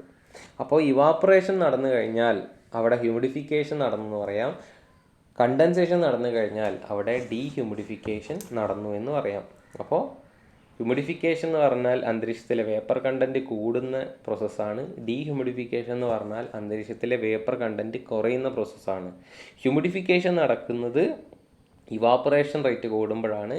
ഡീഹ്യൂമിഡിഫിക്കേഷൻ നടക്കുന്നത് കണ്ടൻസേഷൻ്റെ റേറ്റ് കൂടുമ്പോഴാണ്. അപ്പോൾ ഈ കാര്യങ്ങൾ ഓർത്ത് വെക്കുക. അപ്പോൾ നമ്മൾ അടുത്തതായിട്ട് അത് സൈക്രോമെട്രിക് ചാർട്ടിൽ എങ്ങനെയാണ് റെപ്രസെൻ്റ് ചെയ്യുന്നത് എന്നുള്ളതാണ്. കാരണം സൈക്രോമെട്രിക് ചാർട്ടിൽ നമുക്കറിയാം 2 ടൈപ്പ് ഹ്യൂമിഡിറ്റികളാണ് സൈക്രോമെട്രിക് ചാർട്ടിൽ നമ്മൾ അടയാളപ്പെടുത്താൻ പഠിച്ചിട്ടുള്ളത്. അതിലൊന്ന് എന്താണ്? ഒന്ന് എന്ന് പറഞ്ഞാൽ നമ്മുടെ സ്പെസിഫിക് ഹ്യൂമിഡിറ്റിയാണ് അല്ലേ? ഏതൊക്കെയാണ്? ω1 ω2. അതുപോലെ തന്നെ റിലേറ്റീവ് ഹ്യൂമിഡിറ്റി φ1 ആൻഡ് φ2. ഈ 2 ഹ്യൂമിഡിറ്റികളാണ് നമ്മൾ എന്ത് ചെയ്യുന്നത്? ഇതിൽ മാർക്ക് ചെയ്യാൻ പഠിച്ചിട്ടുള്ളത്. അപ്പോൾ നമുക്കറിയാം ഈ ഓർഡിനേറ്റിൽ മേലേക്ക് പോകുന്ന വാല്യൂ സ്പെസിഫിക് ഹ്യൂമിഡിറ്റി കൂടി വരികയാണ് ചെയ്യുക അല്ലേ? അപ്പോൾ ω2 എന്ന് പറയുന്നത് എപ്പോഴും ഗ്രേറ്റർ ദാൻ എന്താണ്? ω1 ആണ്. അതുപോലെ തന്നെ ഈ റിലേറ്റീവ് ഹ്യൂമിഡിറ്റിയും ആ കർവ് മുകളിലേക്ക് പോകുന്നതിനനുസരിച്ച് സാച്ചുറേഷൻ സ്റ്റേറ്റിലേക്ക് പോയിക്കൊണ്ടിരിക്കുകയാണ്. അപ്പോൾ റിലേറ്റീവ് ഹ്യൂമിഡിറ്റീൻ്റെ വാല്യൂ കൂടി വരികയാണ് ചെയ്യുക. അത് നമ്മൾ പഠിച്ചതാണ്. അപ്പോൾ നമുക്ക് ഈ ഫിഗറിൽ നോക്കിയാൽ നമുക്കറിയാം φ2 എന്ന് പറഞ്ഞാൽ φ1 എന്തായിരിക്കും? കൂടുതലായിരിക്കും. അപ്പോൾ നമുക്ക് ഇവിടെയുള്ള പ്രോസസ്സ് എന്ന് പറഞ്ഞാൽ പോയിൻ്റ് 1 നിന്നും പോയിൻ്റ് 2 എയർ മാറിയതാണ്. പോയിൻ്റ് 1ത്തെ കണ്ടീഷനിൽ പോയിൻ്റ് 2ത്തെ കണ്ടീഷനിലേക്ക് എയർ മാറിയ സമയത്ത് നമ്മൾ കണ്ടു ഒരു വെർട്ടിക്കൽ ലൈന് അല്ലേ, ഒരു സ്ട്രെയിറ്റ് ലൈന് വെർട്ടിക്കലായിട്ട് മേലോട്ടേക്ക് പോവാണ്. അങ്ങനെയാണെങ്കിൽ ഈ ഒരു പ്രോസസ്സിനെ നമുക്ക് വിളിക്കാം ഹ്യൂമിഡിഫിക്കേഷൻ. കാരണം അവിടുത്തെ ഹ്യൂമിഡിറ്റി സ്പെസിഫിക് ഹ്യൂമിഡിറ്റി ആണെങ്കിലും റിലേറ്റീവ് ഹ്യൂമിഡിറ്റി ആണെങ്കിലും ആ ഹ്യൂമിഡിറ്റി പോയിൻ്റ് 1ൽ നിന്ന് പോയിൻ്റ് 2ലേക്ക് പോകുമ്പോൾ ഇൻക്രീസ് ചെയ്തതായിട്ട് കാണാം. അതുകൊണ്ട് നമുക്ക് ആ പ്രോസസ്സിനെ നമുക്ക് എന്ത് വിളിക്കാം? ഹ്യൂമിഡിഫിക്കേഷൻ എന്ന് വിളിക്കാം. അതിൻ്റെ നേരെ തിരിച്ച് 1ൽ നിന്ന് 2ലേക്ക് താഴേക്കാണ് വരുന്നതെന്ന് വിചാരിക്കുക. 1ൽ നിന്ന് 2ലേക്ക് താഴേക്കാണ് വരുന്നതെങ്കിൽ നമുക്ക് ω1 ω2 നമുക്കറിയാം. അപ്പോൾ ω1 ഗ്രേറ്റർ ദാൻ ω2 ആണെന്നും ϕ1 ഗ്രേറ്റർ ദാൻ ϕ2 ആണെന്നും നമുക്കറിയാം. അപ്പോൾ ഹയർ ഹ്യൂമിഡിറ്റി ഉള്ള സ്ഥലത്ത് നിന്ന് ലോവർ ഹ്യൂമിഡിറ്റി ഉള്ള ഭാഗത്തേക്ക് എയറിൻ്റെ ആ ഒരു താഴ്ച വരികയാണ്, ഹ്യൂമിഡിറ്റി കുറഞ്ഞു വരികയാണ്.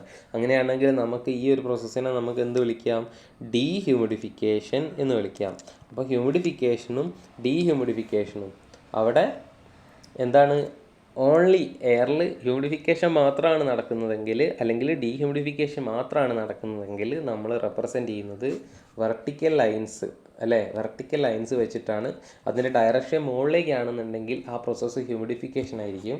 അതിൻ്റെ ഡയറക്ഷൻ താഴേക്കാണെന്നുണ്ടെങ്കിൽ ആ പ്രോസസ്സ് ഡീഹ്യൂമിഡിഫിക്കേഷൻ ആയിരിക്കും എന്നുള്ളത് മനസ്സിലാക്കാം. അപ്പോൾ 2 പോയിൻ്റെത്തിയ എൻതാൽപ്പികളൊക്കെ നമുക്ക് നേരത്തെ പോലെ തന്നെ H1 H2 നമുക്ക് ലൊക്കേറ്റ് ചെയ്തിട്ട് അതിൻ്റെ ഡിഫറൻസ് എടുത്തു കഴിഞ്ഞാൽ നമുക്ക് എന്ത് ചെയ്യാൻ പറ്റും? ഇതാ ഇപ്പോൾ ഇവിടെ H1 ഉണ്ട്, H2 ഉണ്ട് അല്ലേ. അപ്പോൾ ഇവിടെ H2 H1 ഹയർ ടെമ്പറേച്ചർ ഉള്ള സ്ഥലത്ത് അല്ലെങ്കിൽ ഹയർ ഹ്യൂമിഡിറ്റി ഉള്ള സ്ഥലത്ത് H2 എന്നുള്ള എൻതാൽപ്പിയും ലോവർ ഹ്യൂമിഡിറ്റി ഉള്ള സ്ഥലത്ത് H1 എന്നുള്ള എൻതാൽപ്പിയും കിട്ടും. അങ്ങനെയാണെങ്കിൽ H2 - H1 കിട്ടിക്കഴിഞ്ഞാൽ അവിടെ എന്ത് കിട്ടും? നമുക്ക് അതിനെ വേപ്പറാക്കാൻ, എത്രത്തോളം വേപ്പറാക്കിയോ ആ വേപ്പറാക്കാൻ വേണ്ടി ഉപയോഗിച്ച ഹീറ്റ് കിട്ടും. അപ്പോൾ അവിടുത്തെ ലേറ്റൻറ്റ് ഹീറ്റാണ് നമ്മൾ എന്ത് ചെയ്യുന്നത്? ഇവിടെ കണ്ടുപിടിക്കുന്നത്. നേരത്തെ നമ്മൾ സെൻസിബിൾ ഹീറ്റിൻ്റെ കേസിൽ, സെൻസിബിൾ ഹീറ്റിങ്ങിൻ്റെയും കൂളിങ്ങിൻ്റെയും കേസിൽ നമ്മൾ H2 - H1 എടുത്തപ്പോൾ അവിടുത്തെ സെൻസിബിൾ ഹീറ്റായിരുന്നു കിട്ടിയിട്ടുള്ളതെങ്കിൽ നമ്മളിവിടെ H2 - H1 എടുക്കുമ്പോൾ അതിൻ്റെ ലേറ്റൻറ്റ് ഹീറ്റാണ് നമുക്ക് കിട്ടുക. ഈ കേസിലാണെങ്കിലോ ഹയർ എൻതാൽപ്പി എന്ന് പറഞ്ഞാൽ H1 ആണ്, ലോവർ എൻതാൽപ്പി H2 ആണ്. അപ്പോൾ ഇവിടുത്തെ ലേറ്റൻറ്റ് ഹീറ്റ് എന്ന് പറഞ്ഞാൽ എന്താണ്? ഇത് ലേറ്റൻറ്റ് ഹീറ്റ് ഓഫ് കൂളിംഗ് ആണെങ്കിൽ മറ്റേത് ലേറ്റൻറ്റ് ഹീറ്റ് ഓഫ് ഹീറ്റിംഗ് ആണ്. അല്ലെങ്കിൽ ലേറ്റൻറ്റ് ഹീറ്റ് ഓഫ്, അങ്ങനെയല്ല പറയാം, ഈ ഒരു പ്രോസസ്സിൽ നമ്മളെന്താണ് H1 - H2 എന്ന് പറഞ്ഞാൽ it is the latent heat of condensation ആണെങ്കിൽ നമ്മൾ H2 - H1 എന്ന് പറഞ്ഞാൽ അതെന്താണ്? ലേറ്റൻറ്റ് ഹീറ്റ് ഓഫ് ഇവാപ്പറേഷൻ ആണ്. കാരണം നമുക്കറിയാം ഈ പ്രോസസ്സ് എന്ന് പറഞ്ഞാൽ എന്താണ്? ഹ്യൂമിഡിഫിക്കേഷൻ ആണ്. ഹ്യൂമിഡിഫിക്കേഷൻ എന്ന് പറഞ്ഞാൽ ഇവാപ്പറേഷൻ്റെ അളവ് കൂടുമ്പോഴാണ് ഹ്യൂമിഡിഫിക്കേഷൻ ഉണ്ടാകുന്നത്. അപ്പോൾ അവിടെ നമ്മൾ ആഡ് ചെയ്യുന്ന ഹീറ്റിനെ പറയുന്ന പേര് ലേറ്റൻറ്റ് ഹീറ്റ് ഓഫ് ഇവാപ്പറേഷൻ എന്നാണ്. രണ്ടാമത്തെ പ്രോസസ്സ് ഡീഹ്യൂമിഡിഫിക്കേഷൻ ആണ്. നമുക്കറിയാം അന്തരീക്ഷത്തിലുള്ള മോയ്സ്ചർ കണ്ടൻറ്റിനെ കുറയ്ക്കുകയാണ്. ആ കുറയ്ക്കുന്നത് എങ്ങനെയാണ്? ആ വേപ്പർ തിരിച്ച് കണ്ടൻസ് ചെയ്ത് ലിക്വിഡായി മാറുമ്പോഴാണ് ആ മോയ്സ്ചർ കണ്ടൻറ്റ് കുറഞ്ഞു വരുന്നത്. അങ്ങനെയാണെന്നുണ്ടെങ്കിൽ അവിടെ അതിന് കറസ്പോണ്ടിങ് ആയിട്ട് പുറത്തു വിടുന്ന ഹീറ്റിനെ നമുക്ക് ലേറ്റൻറ്റ് ഹീറ്റ് ഓഫ് കണ്ടൻസേഷൻ എന്ന് വിളിക്കാം. അപ്പോൾ ഹ്യൂമിഡിഫിക്കേഷൻ്റെ സമയത്ത് ഉപയോഗിക്കുന്ന ലേറ്റൻറ്റ് ഹീറ്റ് എന്ന് പറഞ്ഞാൽ ലേറ്റൻറ്റ് ഹീറ്റ് ഓഫ് ഇവാപ്പറേഷൻ ആണെന്നും, ഡീഹ്യൂമിഡിഫിക്കേഷൻ്റെ സമയത്ത് ഉപയോഗിക്കുന്ന ലേറ്റൻറ്റ് ഹീറ്റ് എന്ന് പറഞ്ഞു കഴിഞ്ഞാൽ അത് ലേറ്റൻറ്റ് ഹീറ്റ് ഓഫ് കണ്ടൻസേഷൻ ആണെന്നും മനസ്സിലാക്കി വെക്കുക. അതുപോലെ തന്നെ ഹ്യൂമിഡിഫിക്കേഷൻ്റെ ലൈൻ എന്ന് പറഞ്ഞാൽ എങ്ങനെയാണ്? ഹ്യൂമിഡിഫിക്കേഷൻ്റെയും ഡീഹ്യൂമിഡിഫിക്കേഷൻ്റെയും ലൈന് വെർട്ടിക്കൽ ലൈൻസ് ആണ്.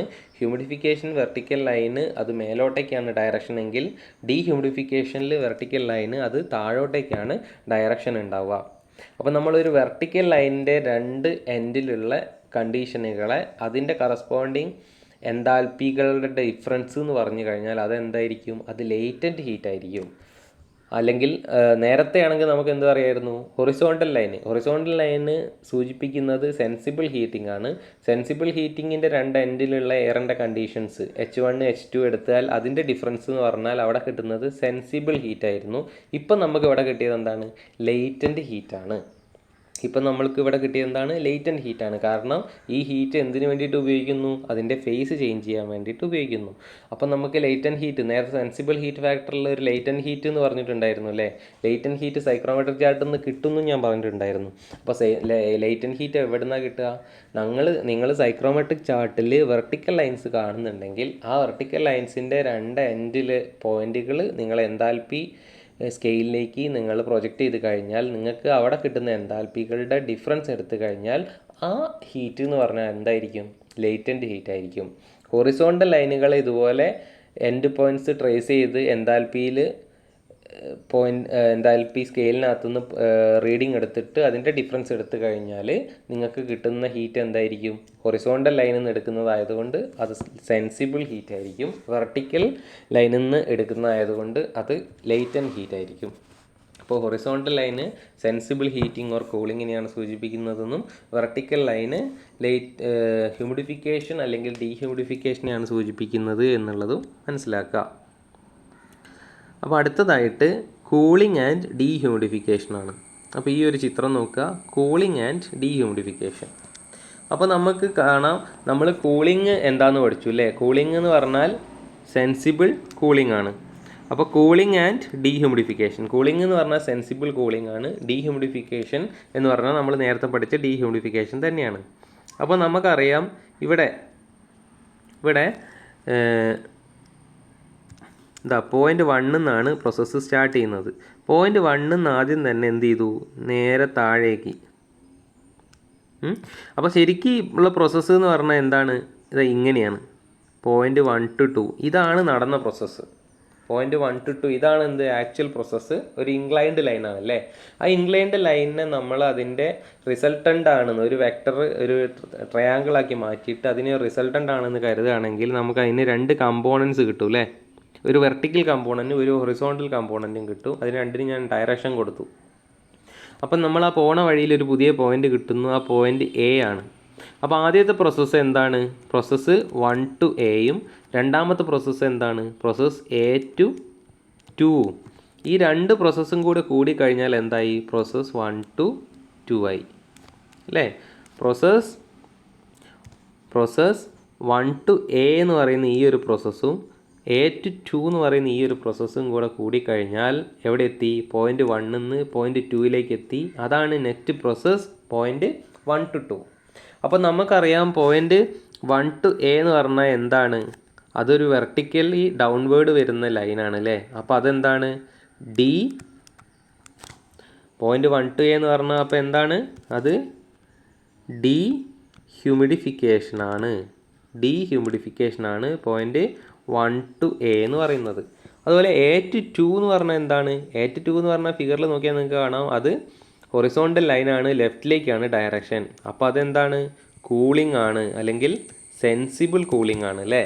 അപ്പോൾ ഈ രണ്ട് പ്രോസസ്സിൻ്റെയും റിസൾട്ടൻ്റ് ആണ് പ്രോസസ്സ് 1 to 2 എന്ന് പറഞ്ഞിട്ട് വരുന്ന ഈ ഒരു ലൈൻ എന്ന് പറയുന്നത്. ഓക്കെ, ഈ ഒരു ലൈന്. അപ്പോൾ ഈ ഒരു ലൈന് എന്ന് പറഞ്ഞത് ഏതൊക്കെ പ്രോസസ്സിൻ്റെ സമ്മാണ്? അതായത് കൂളിങ്ങിൻ്റെയും ഡീഹ്യൂമിഡിഫിക്കേഷൻ്റെയും കൂടെ റിസൾട്ടൻ്റ് എഫക്റ്റാണ് പോയിൻ്റ് അല്ലെങ്കിൽ പ്രോസസ്സ് 1 to 2 എന്ന് പറയുന്നത്. പ്രോസസ്സ് 1 to 2ൽ 1 to എ എന്ന് പറയുന്ന ഡീഹ്യൂമിഡിഫിക്കേഷനും അതുപോലെ എ to 2 എന്ന് പറയുന്ന സെൻസിബിൾ കൂളിങ്ങും കൂടെ ഒരുമിച്ച് വന്നിട്ടാണ് നമുക്ക് എന്ത് വരുന്നത്? Process 1 to 2 cooling and dehumidification കിട്ടുന്നത്. ഓക്കെ, അപ്പോൾ അതിന് കറസ്പോണ്ടിങ് ആയിട്ട് നമുക്ക് എൻതാൽപ്പികൾ എങ്ങനെയാണ് ലൊക്കേറ്റ് ചെയ്യുന്നത് നോക്കാം. പോയിൻ്റ് 1ന് കറസ്പോണ്ടിങ് ആയിട്ട് H1 കിട്ടും, പോയിൻ്റ് എക്ക് കറസ്പോണ്ടിങ് ആയിട്ട് HA കിട്ടും, പോയിൻ്റ് 2ന് കറസ്പോണ്ടിങ് ആയിട്ട് H2 കിട്ടും. അപ്പോൾ നമുക്ക് ഇതിനകത്തുനിന്ന് നമുക്ക് കൃത്യമായിട്ട് അറിയാം എന്താണ് ഈ പ്രോസസ്സിനകത്തുള്ള സെൻസിബിൾ ഹീറ്റ് എന്ന് പറയുന്നത് ഏതായിരിക്കും? സെൻസിബിൾ ഹീറ്റ് എന്ന് പറഞ്ഞു കഴിഞ്ഞാൽ ഇവിടെ ഒരു സെൻസിബിൾ കൂളിംഗ് പ്രോസസ്സ് ഉണ്ട്. ആ സെൻസിബിൾ ഹീറ്റ് എന്ന് പറഞ്ഞാൽ എന്ന് 2ലേക്ക് പോകുമ്പോഴുള്ള ആ ഹൊറിസോണ്ടൽ ലൈനിന് കറസ്പോണ്ടിങ് ആയിട്ടുള്ള ഹീറ്റാണ്. അതായത് HA മൈനസ് H2 ആയിരിക്കും ഇവിടുത്തെ സെൻസിബിൾ ഹീറ്റ് എന്ന് പറയുന്നത്. അതായത് ഇവിടുന്ന് ഇതിൻ്റെ ഇടയിലുള്ള ഈ ഹീറ്റിനെയാണ് നമ്മൾ എന്ത് പറയുന്നത്? സെൻസിബിൾ ഹീറ്റ് എന്ന് പറയുന്നത്. അങ്ങനെയാണെങ്കിൽ അടുത്തതായിട്ട് ലേറ്റൻറ്റ് ഹീറ്റോ? ഈ പ്രോസസ്സിലുള്ള ലേറ്റൻറ്റ് ഹീറ്റ് നമുക്കറിയാം വെർട്ടിക്കൽ ലൈനിൻ്റെ എൻഡ് പോയിൻറ്റ്സ് ലൊക്കേറ്റ് ചെയ്തിട്ടാണ് നമുക്ക് ലേറ്റൻറ്റ് ഹീറ്റ് കിട്ടുക. ഇവിടുത്തെ വെർട്ടിക്കൽ ലൈനുകൾ എന്ന് പറഞ്ഞാൽ 1ഉം എയും ആണ് അല്ലേ. അപ്പോൾ H1 HAൻ്റെ ഇടയ്ക്കാണ് നമുക്ക് എന്ത് കിട്ടുക, ലേറ്റൻറ്റ് ഹീറ്റ് കിട്ടുക. അപ്പോൾ ലേറ്റൻറ്റ് ഹീറ്റ് കിട്ടണമെങ്കിൽ അവിടുത്തെ ഹയർ എൻതാൽപ്പിയിൽ നിന്നും H1ൽ നിന്നും ലോവർ എൻതാൽപ്പി HA മൈനസ് ചെയ്താൽ മതി, ലേറ്റൻറ്റ് ഹീറ്റ്. ഓക്കെ അല്ലേ? അങ്ങനെയാണെങ്കിൽ ഈ ഒരു സെൻസിബിൾ കൂളിംഗ് ആൻഡ് ഡീഹ്യൂമിഡിഫിക്കേഷൻ എന്ന് പറയുന്ന ആ ഒരു പ്രോസസ്സിലുള്ള ടോട്ടൽ ഹീറ്റ് നമുക്ക് എങ്ങനെ കിട്ടും? Total heat is equal to sum of sensible heat plus latent heat. Total heat എന്ന് പറഞ്ഞാൽ എന്താണ്? Sum of sensible heat plus latent heat. അപ്പോൾ നമുക്ക് സെൻസിബിൾ ഹീറ്റും ലേറ്റൻറ്റ് ഹീറ്റും കിട്ടിക്കഴിഞ്ഞാൽ നമുക്ക് അതിൻ്റെ സം എടുത്തു കഴിഞ്ഞാൽ നമുക്ക് ടോട്ടൽ ഹീറ്റ് കിട്ടും. ഇനി നമുക്ക് നേരത്തെ പോലെ സെൻസിബിൾ ഹീറ്റ് ഫാക്ടർ കണ്ടുപിടിക്കാൻ പറഞ്ഞാൽ എന്ത് ചെയ്താൽ മതി? Sensible heat factor is equal to എന്താണ്? Sensible heat divided by total ഹീറ്റാണ്. നമ്മൾ സെൻസിബിൾ ഹീറ്റ് നമ്മൾ കണ്ടുപിടിച്ചു, അതുപോലെ തന്നെ ടോട്ടൽ ഹീറ്റ് നമ്മൾ കണ്ടുപിടിച്ചു. അപ്പോൾ നമുക്ക് സെൻസിബിൾ ഹീറ്റ് ഫാക്ടർ കണ്ടുപിടിക്കാൻ പറ്റും. അപ്പോൾ നമ്മൾ ഒരു പ്രോസസ്സ് തന്നു കഴിഞ്ഞാൽ അത് പ്രോബ്ലം നോക്കിയിട്ട് അത് ഹ്യൂമിഡിഫിക്കേഷൻ ആണോ, ഡീഹ്യൂമിഡിഫിക്കേഷൻ ആണോ, കൂളിംഗ് ആണോ, ഹീറ്റിംഗ് ആണോ എന്നുള്ളതൊക്കെ നോക്കിയിട്ട് അത് നമ്മൾ ചാർട്ടിൽ കൃത്യമായിട്ട് ഒരു റഫ് പ്രോസസ്സ് എങ്ങനെയാണെന്നുള്ളത് ഓരോ പോയിൻറ്റും നമ്മൾ ചാർട്ടിൽ എവിടെയാണെന്നുള്ളത് മനസ്സിലാക്കുക. എന്നിട്ട് ആ പോയിൻറ്റിന് കറസ്പോണ്ടിങ് ആയിട്ടുള്ള വാല്യൂസ് എടുത്തിട്ട് ആ പ്രോബ്ലത്തിൽ എന്തൊക്കെയാണോ കണ്ടുപിടിക്കാൻ പറഞ്ഞത് അത് ആ പാരാമീറ്റേഴ്സ് നമ്മൾ കണ്ടുപിടിക്കുക. ആ പാരാമീറ്റേഴ്സ് എന്ന് പറഞ്ഞാൽ നമ്മുടെ സൈക്രോമെട്രിക് ടേംസ് ആണ്, സൈക്രോമെട്രിയിലുള്ള കുറേ പ്രോപ്പർട്ടീസാണ്. ഓക്കെ, അപ്പോൾ ഈ ഒരു പ്രോസസ്സിനെയാണ് നമ്മൾ എന്ത് പറയുന്നത്? കൂളിംഗ് ആൻഡ് ഡീഹ്യൂമിഡിഫിക്കേഷൻ എന്ന് പറയുന്നത്. കൂളിംഗ് ആൻഡ് ഡീഹ്യൂമിഡിഫിക്കേഷൻ എന്ന് പറയുന്നത്. അപ്പോൾ ഇനി നേരെ തിരിച്ച് നമ്മൾ എന്താ ചെയ്യുന്നത്? Heating and humidification. ഓക്കെ, അപ്പോൾ കൂളിംഗ് ആൻഡ് ഡീഹ്യൂമിഡിഫിക്കേഷൻ ചെയ്യണം എന്നുണ്ടെങ്കിൽ അത് എങ്ങനെയാണ് ചെയ്യുക? ആ ഒരു അപ്പാരറ്റസിന് എന്തൊക്കെ വേണ്ടി വരും? അതിനൊന്നും വേണ്ട, നമ്മൾ എന്ത് ചെയ്താൽ മതി? നേരത്തെ പോലെ നമ്മൾ ഒരു പൈപ്പിൽ കൂടെ നമ്മൾ എന്ത് ചെയ്യുന്നുണ്ട്? പൈപ്പിനുള്ളിൽ നമ്മളൊരു കൂളിംഗ് കോയിൽ വെക്കുക. എന്താണ്? കൂളിംഗ് കോയിൽ വെച്ച് കഴിഞ്ഞാൽ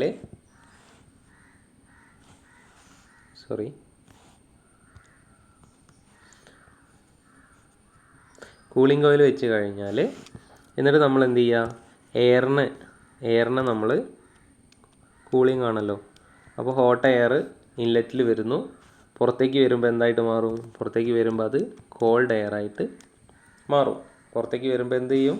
അത് കോൾഡ് എയർ ആയിട്ട് മാറും. അപ്പോൾ ഈ ഒരു പ്രോസസ്സിനെയാണ് കൂളിംഗ് എന്ന് പറയുന്നത് അല്ലേ.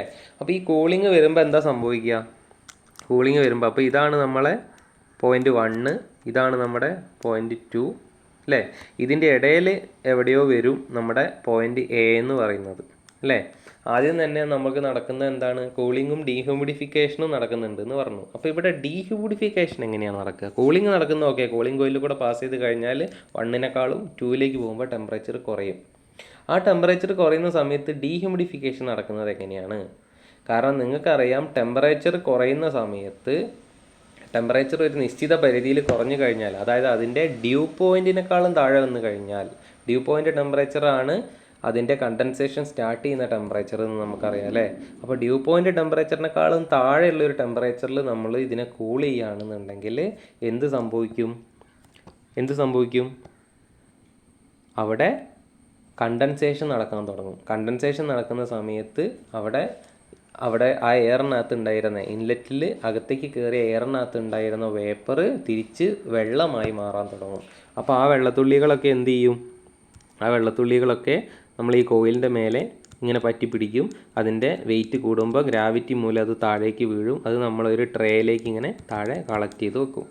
അപ്പോൾ ആ എയറിൽ ഉണ്ടായിരുന്ന ഹ്യൂമിഡിറ്റി അല്ലെങ്കിൽ വേപ്പറിൻ്റെ കണ്ടൻറ്റ് ഈ കൂളിംഗ് കോയിലിൻ്റെ മേലെ കൂടെ പാസ് ചെയ്തപ്പോൾ എന്തായി മാറി? വെള്ളമായിട്ട് മാറി. ആ വെള്ളം സെപ്പറേറ്റ്ലി ഒരു ട്രേയിലേക്ക് നമ്മളിങ്ങോട്ട് മാറ്റി ഇപ്പോൾ എ സിയിലാണെങ്കിൽ പുറത്തേക്ക് കളയുന്നത് കാണാം.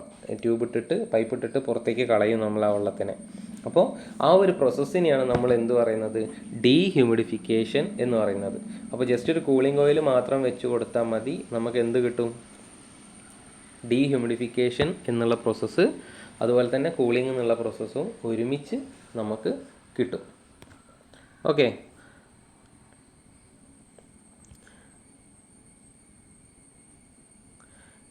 ഇനി അടുത്ത പ്രോസസ്സാണ് ഹീറ്റിംഗ് ആൻഡ് ഹ്യൂമിഡിഫിക്കേഷൻ. എന്താണ് ഹീറ്റിംഗ് ആൻഡ് ഹ്യൂമിഡിഫിക്കേഷൻ? അപ്പോൾ നമ്മളിപ്പോൾ കണ്ടതിൻ്റെ നേരെ ഓപ്പോസിറ്റാണ്. അപ്പോൾ ഒരുപാട് കാര്യങ്ങളൊന്നും അതിനെക്കുറിച്ച് പറയാനില്ല. അപ്പോൾ എന്താണ് ഹീറ്റിംഗ് ആൻഡ് ഹ്യൂമിഡിഫിക്കേഷൻ? അപ്പോൾ നമ്മൾ പോയിൻ്റ് 1 നമുക്ക് കാണാം, ഇവിടെയായിട്ട് പോയിൻ്റ് 1 ഉണ്ട്. പോയിൻ്റ് 2 നമുക്കിവിടെ കാണാം, ഇതാണ് ഔട്ട്ലെറ്റ് പോയിൻ്റ് എന്ന് പറയുന്നത്. അപ്പോൾ ഇവിടെ നടക്കുന്ന പ്രോസസ്സ് ഹീറ്റിംഗ് ആൻഡ് ഹ്യൂമിഡിഫിക്കേഷൻ ആണെന്നാണ് പറയുന്നത്. അപ്പോൾ എന്താണ് ഈ ഹീറ്റിംഗ് ആൻഡ് ഹ്യൂമിഡിഫിക്കേഷനകത്ത് എങ്ങനെയാണ് ഈ പ്രോസസ്സ് നടക്കുന്നത് എന്ന് പറഞ്ഞു കഴിഞ്ഞാൽ, നമ്മൾ നേരത്തെ പോലെ അതിൻ്റെ ഒരു അപ്പാരറ്റസ് എന്ന് പറഞ്ഞാൽ നമ്മൾ എന്ത് ചെയ്യുക, നേരത്തെ പോലെ തന്നെ ഒരു പൈപ്പിനകത്തുകൂടെ എയറിനെ കടത്തി വിടുകയാണ്. എയറിനെ കടത്തി വിടുന്ന സമയത്ത് നമ്മൾ ആ എയർ എന്താണ്, ഹ്യൂമിഡിറ്റി കുറവുള്ള ലോ ടെമ്പറേച്ചറിലുള്ള എയർ ആയിരിക്കും നമ്മളിതിൻ്റെ അകത്തേക്ക് പോകുന്നത്, അല്ലേ? ലോ ടെമ്പറേച്ചറിൽ ഹ്യൂമിഡിറ്റി കുറവുള്ള എയറാണ് നമുക്ക് ഇതിനകത്തേക്ക് പോകുന്നതെന്ന് വിചാരിക്കാം. അപ്പോൾ നമ്മൾക്ക് നടക്കേണ്ട ഒരു പ്രോസസ്സ് എന്ന് പറഞ്ഞാൽ ഹീറ്റിംഗ് ആണ്. അതുകൊണ്ട് നമ്മൾ ആദ്യം എന്ത് വെക്കും, ഒരു ഹീറ്റിംഗ് കോയിൽ വെക്കും. എന്താണ്, ഒരു ഹീറ്റിംഗ് കോയിൽ വെക്കും. ഹീറ്റിംഗ് കോയിലിൽ കൂടെ ഈ ഒരു എയർ പാസ് ചെയ്യുന്ന സമയത്ത് എന്ത് സംഭവിക്കും, ആ എയർ എന്ത് സംഭവിക്കും, ഹോട്ട് എയറായിട്ട് പുറത്തേക്ക് വരും. ഈ ഹോട്ട് എയറായിട്ട് പുറത്തേക്ക് വരുന്ന സമയത്ത് നമ്മൾ എന്ത് ചെയ്ത് കൊടുക്കുക, നമ്മൾ ഇവിടുന്ന് വെള്ളത്തിന് സ്പ്രേ ചെയ്ത് കൊടുക്കുക. അതായത് ഹോട്ട് എയർ പുറത്തേക്ക് വരുന്ന ആ ഹോട്ട് എയറിലേക്ക് നമ്മൾ വാട്ടർ സ്പ്രേ ചെയ്ത് കൊടുക്കുക. അതിനുള്ളൊരു അറേഞ്ച്മെൻറ്റ് ഉണ്ടാക്കുകയാണെന്ന് വിചാരിക്കുക. അതായത് മൈന്യൂട്ട് സ്പ്രേ പോലെയുള്ള മൈന്യൂട്ട് ഡ്രോപ്ലെറ്റ്സ് ആയിട്ട് വാട്ടറിനെ നമ്മൾ അതിനകത്തേക്ക് കൊടുക്കുക, ഹോട്ട് എയറിനകത്തേക്ക് മിക്സ് ചെയ്ത് കൊടുക്കുക. അപ്പോൾ എന്ത് സംഭവിക്കും, ഏറ്റവും ചെറിയ ഡ്രോപ്ലെറ്റ്സ് ആയതുകൊണ്ട് അത് പെട്ടെന്ന് തന്നെ ആ ഹീറ്റിനെ വലിച്ചെടുത്തിട്ട് ഇവാപ്പറേഷൻ ചെയ്യാൻ തുടങ്ങും, അല്ലേ? സ്പ്രേ പോലെ കൊടുക്കുന്നത് എന്തിനു വേണ്ടിയിട്ടാണ്, അവിടുത്തെ ഹീറ്റ് ട്രാൻസ്ഫറിൻ്റെ റേറ്റ് കൂടാൻ വേണ്ടിയിട്ടാണ്. സ്പ്രേ ഏറ്റവും ചെറിയ പാർട്ടിക്കിൾസ് ആകുമ്പോൾ അവിടുത്തെ സർഫസ് ഏരിയ കൂടുകയും കൂടുതൽ ഹീറ്റ് ട്രാൻസ്ഫർ നടക്കുകയും ചെയ്യും. അങ്ങനെ കൂടുതൽ ഹീറ്റ് ട്രാൻസ്ഫർ നടക്കുന്ന സമയത്ത് നമുക്ക് എന്ത് സംഭവിക്കും, അവിടുത്തെ ഇവാപ്പറേഷൻ്റെ റേറ്റ് കൂടും, അവിടുത്തെ എയറിൻ്റെ ഹ്യൂമിഡിറ്റി കൂടി വരും. അപ്പോൾ നമ്മൾ ആർട്ടിഫിഷ്യലി എയറിൻ്റെ ഹ്യൂമിഡിറ്റി കൂട്ടുകയാണ്.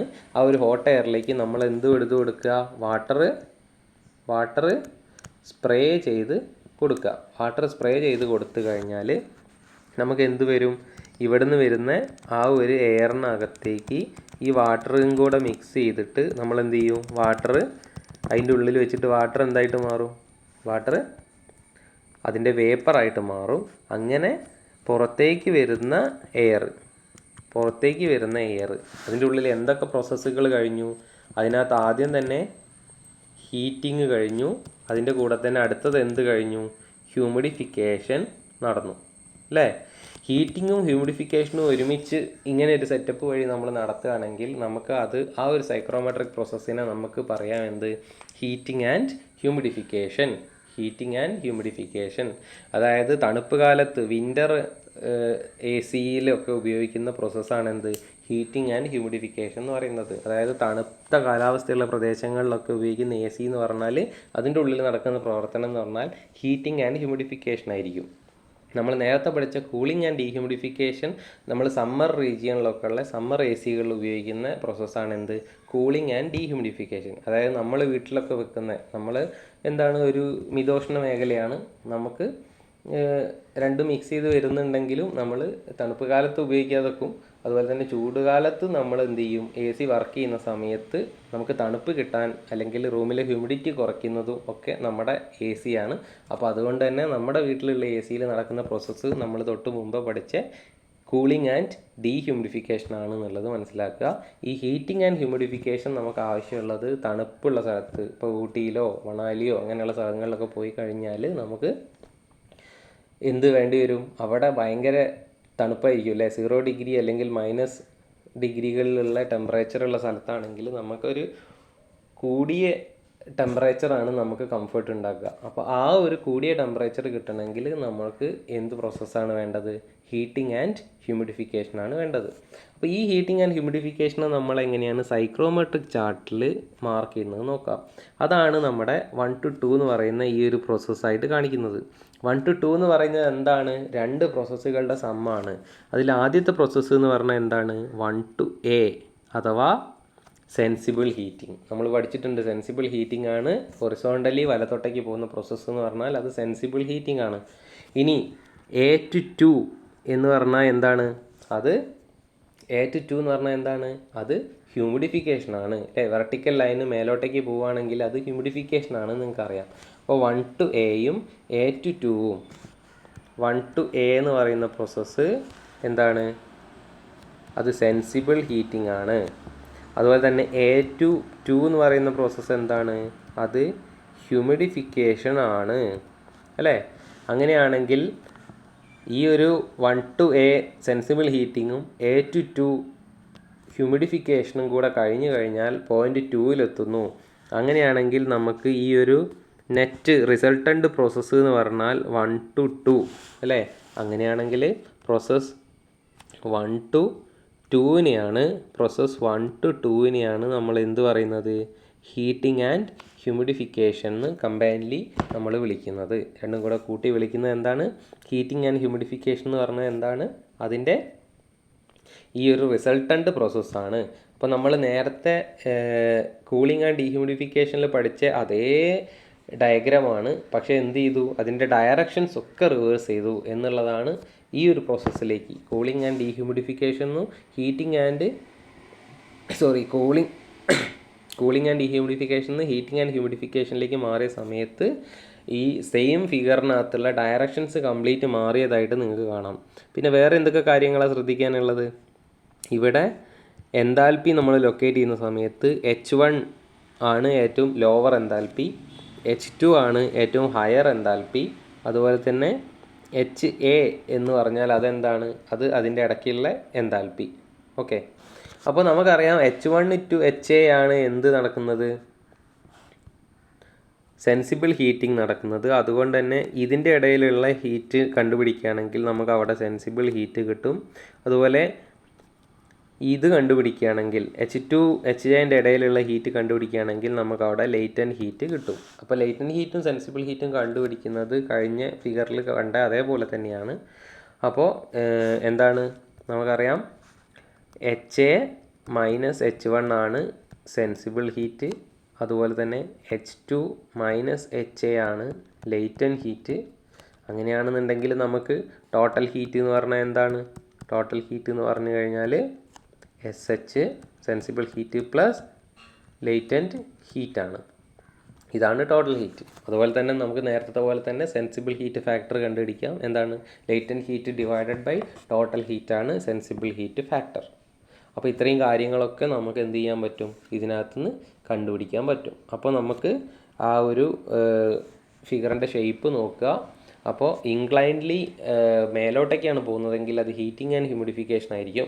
ഇൻക്ലൈൻഡ്ലി താഴേക്കാണ് വരുന്നതെങ്കിൽ അത് കൂളിംഗ് ആൻഡ് ഡീഹ്യൂമിഡിഫിക്കേഷൻ ആയിരിക്കും ഒരു സൈക്രോമെട്രിക് ചാർട്ടിൽ. ഓക്കെ, അപ്പോൾ നമ്മൾ മൊത്തത്തിൽ പറയുകയാണെന്നുണ്ടെങ്കിൽ നമ്മൾ ഇന്നത്തെ ക്ലാസ്സിൽ മൊത്തത്തിൽ നമ്മൾ ഇത്രയേ പറഞ്ഞിട്ടുള്ളൂ. ഒരു സൈക്രോമെട്രിക് ചാർട്ടിനകത്ത് ഇങ്ങനെ ഒരു ലൈൻ കണ്ടാൽ അത് സെൻസിബിൾ ഹീറ്റിംഗ് ആണ്, അല്ലേ? നേരെ തിരിച്ച് ഇങ്ങോട്ടേക്ക് ഒരു ലൈൻ കണ്ടാൽ അത് സെൻസിബിൾ കൂളിംഗ് ആണ്. മേലോട്ടേക്ക് ഒരു ലൈൻ കണ്ടാൽ അത് ഹ്യൂമിഡിഫിക്കേഷൻ ആണ്. താഴോട്ടേക്ക് ഒരു ലൈൻ കണ്ടാൽ അത് ഡീഹ്യൂമിഡിഫിക്കേഷൻ ആണ്. പിന്നെ ഇൻക്ലൈൻഡ്ലി മുകളിലേക്ക് ഒരു ലൈൻ കണ്ടാൽ അത് ഹീറ്റിംഗ് ആൻഡ് ഹ്യൂമിഡിഫിക്കേഷൻ ആണ്. ഇൻക്ലൈൻഡ്ലി താഴേക്ക് ഒരു ലൈൻ കണ്ടാൽ അത് കൂളിംഗ് ആൻഡ് ഡീഹ്യൂമിഡിഫിക്കേഷൻ ആണ്. അപ്പോൾ ഇതാണ് നമ്മൾ ഇപ്പോൾ പഠിച്ചതിൻ്റെ ചുരുക്കം എന്ന് പറഞ്ഞാൽ. ഓക്കെ, അപ്പോൾ അതിന് കറസ്പോണ്ടിങ് ആയിട്ടുള്ള എൻതാൽപ്പികളൊക്കെ നമുക്ക് നേരെ ആ വെറ്റ് ബൾബ് ടെമ്പറേച്ചറിൻ്റെ ലൈന് എൻതാൽപ്പി സ്കെയിലിൽ പോയി മുട്ടിച്ച് കഴിഞ്ഞാൽ നമുക്ക് അവിടുന്ന് കറസ്പോണ്ടിങ് എൻതാൽപ്പി കിട്ടും. ഹീറ്റ് ആഡഡ് ഓർ റിമൂവ്ഡ് ഒക്കെ നമുക്ക് കണ്ടുപിടിക്കാൻ പറ്റും. ഇനി നമുക്കൊരൊറ്റ പ്രോസസ്സും കൂടിയാണ് നിങ്ങൾക്ക് പഠിക്കാനുള്ളത്. അതാണ് mixing of air streams, adiabatic mixing of 2 air streams. അപ്പോൾ നമ്മൾ 2 എയർ സ്ട്രീം മിക്സ് ചെയ്യുന്നതിൻ്റെ കണ്ടീഷൻസാണ് പറയുന്നത്. ഓക്കെ, അപ്പോൾ നമുക്കറിയാം നമ്മളിപ്പോൾ ഒരു AC അല്ലെങ്കിൽ വർക്ക് ചെയ്യുന്ന സമയത്ത് നിങ്ങൾ ആ AC എന്ത് ചെയ്യുന്നുണ്ട്? AC-ൻ്റെ അകത്തൊരു കൂളിംഗ് കോയിലുണ്ട്. റൂമിനകത്തുള്ള എയറിനെ അതിനകത്തേക്ക് വലിച്ചെടുക്കുന്നുണ്ട്, അതിനെ തണുപ്പിച്ചിട്ട് പുറത്തേക്ക് വിടുന്നുണ്ട്.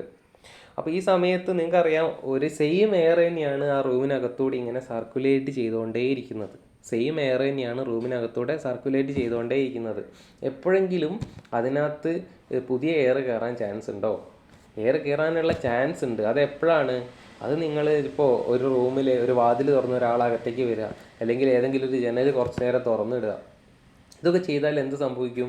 പുറത്തുനിന്നുള്ള എയർ അകത്തേക്ക് കയറും, റൂമിനകത്തേക്ക് കയറും. അപ്പോൾ എന്താ സംഭവിക്കുക?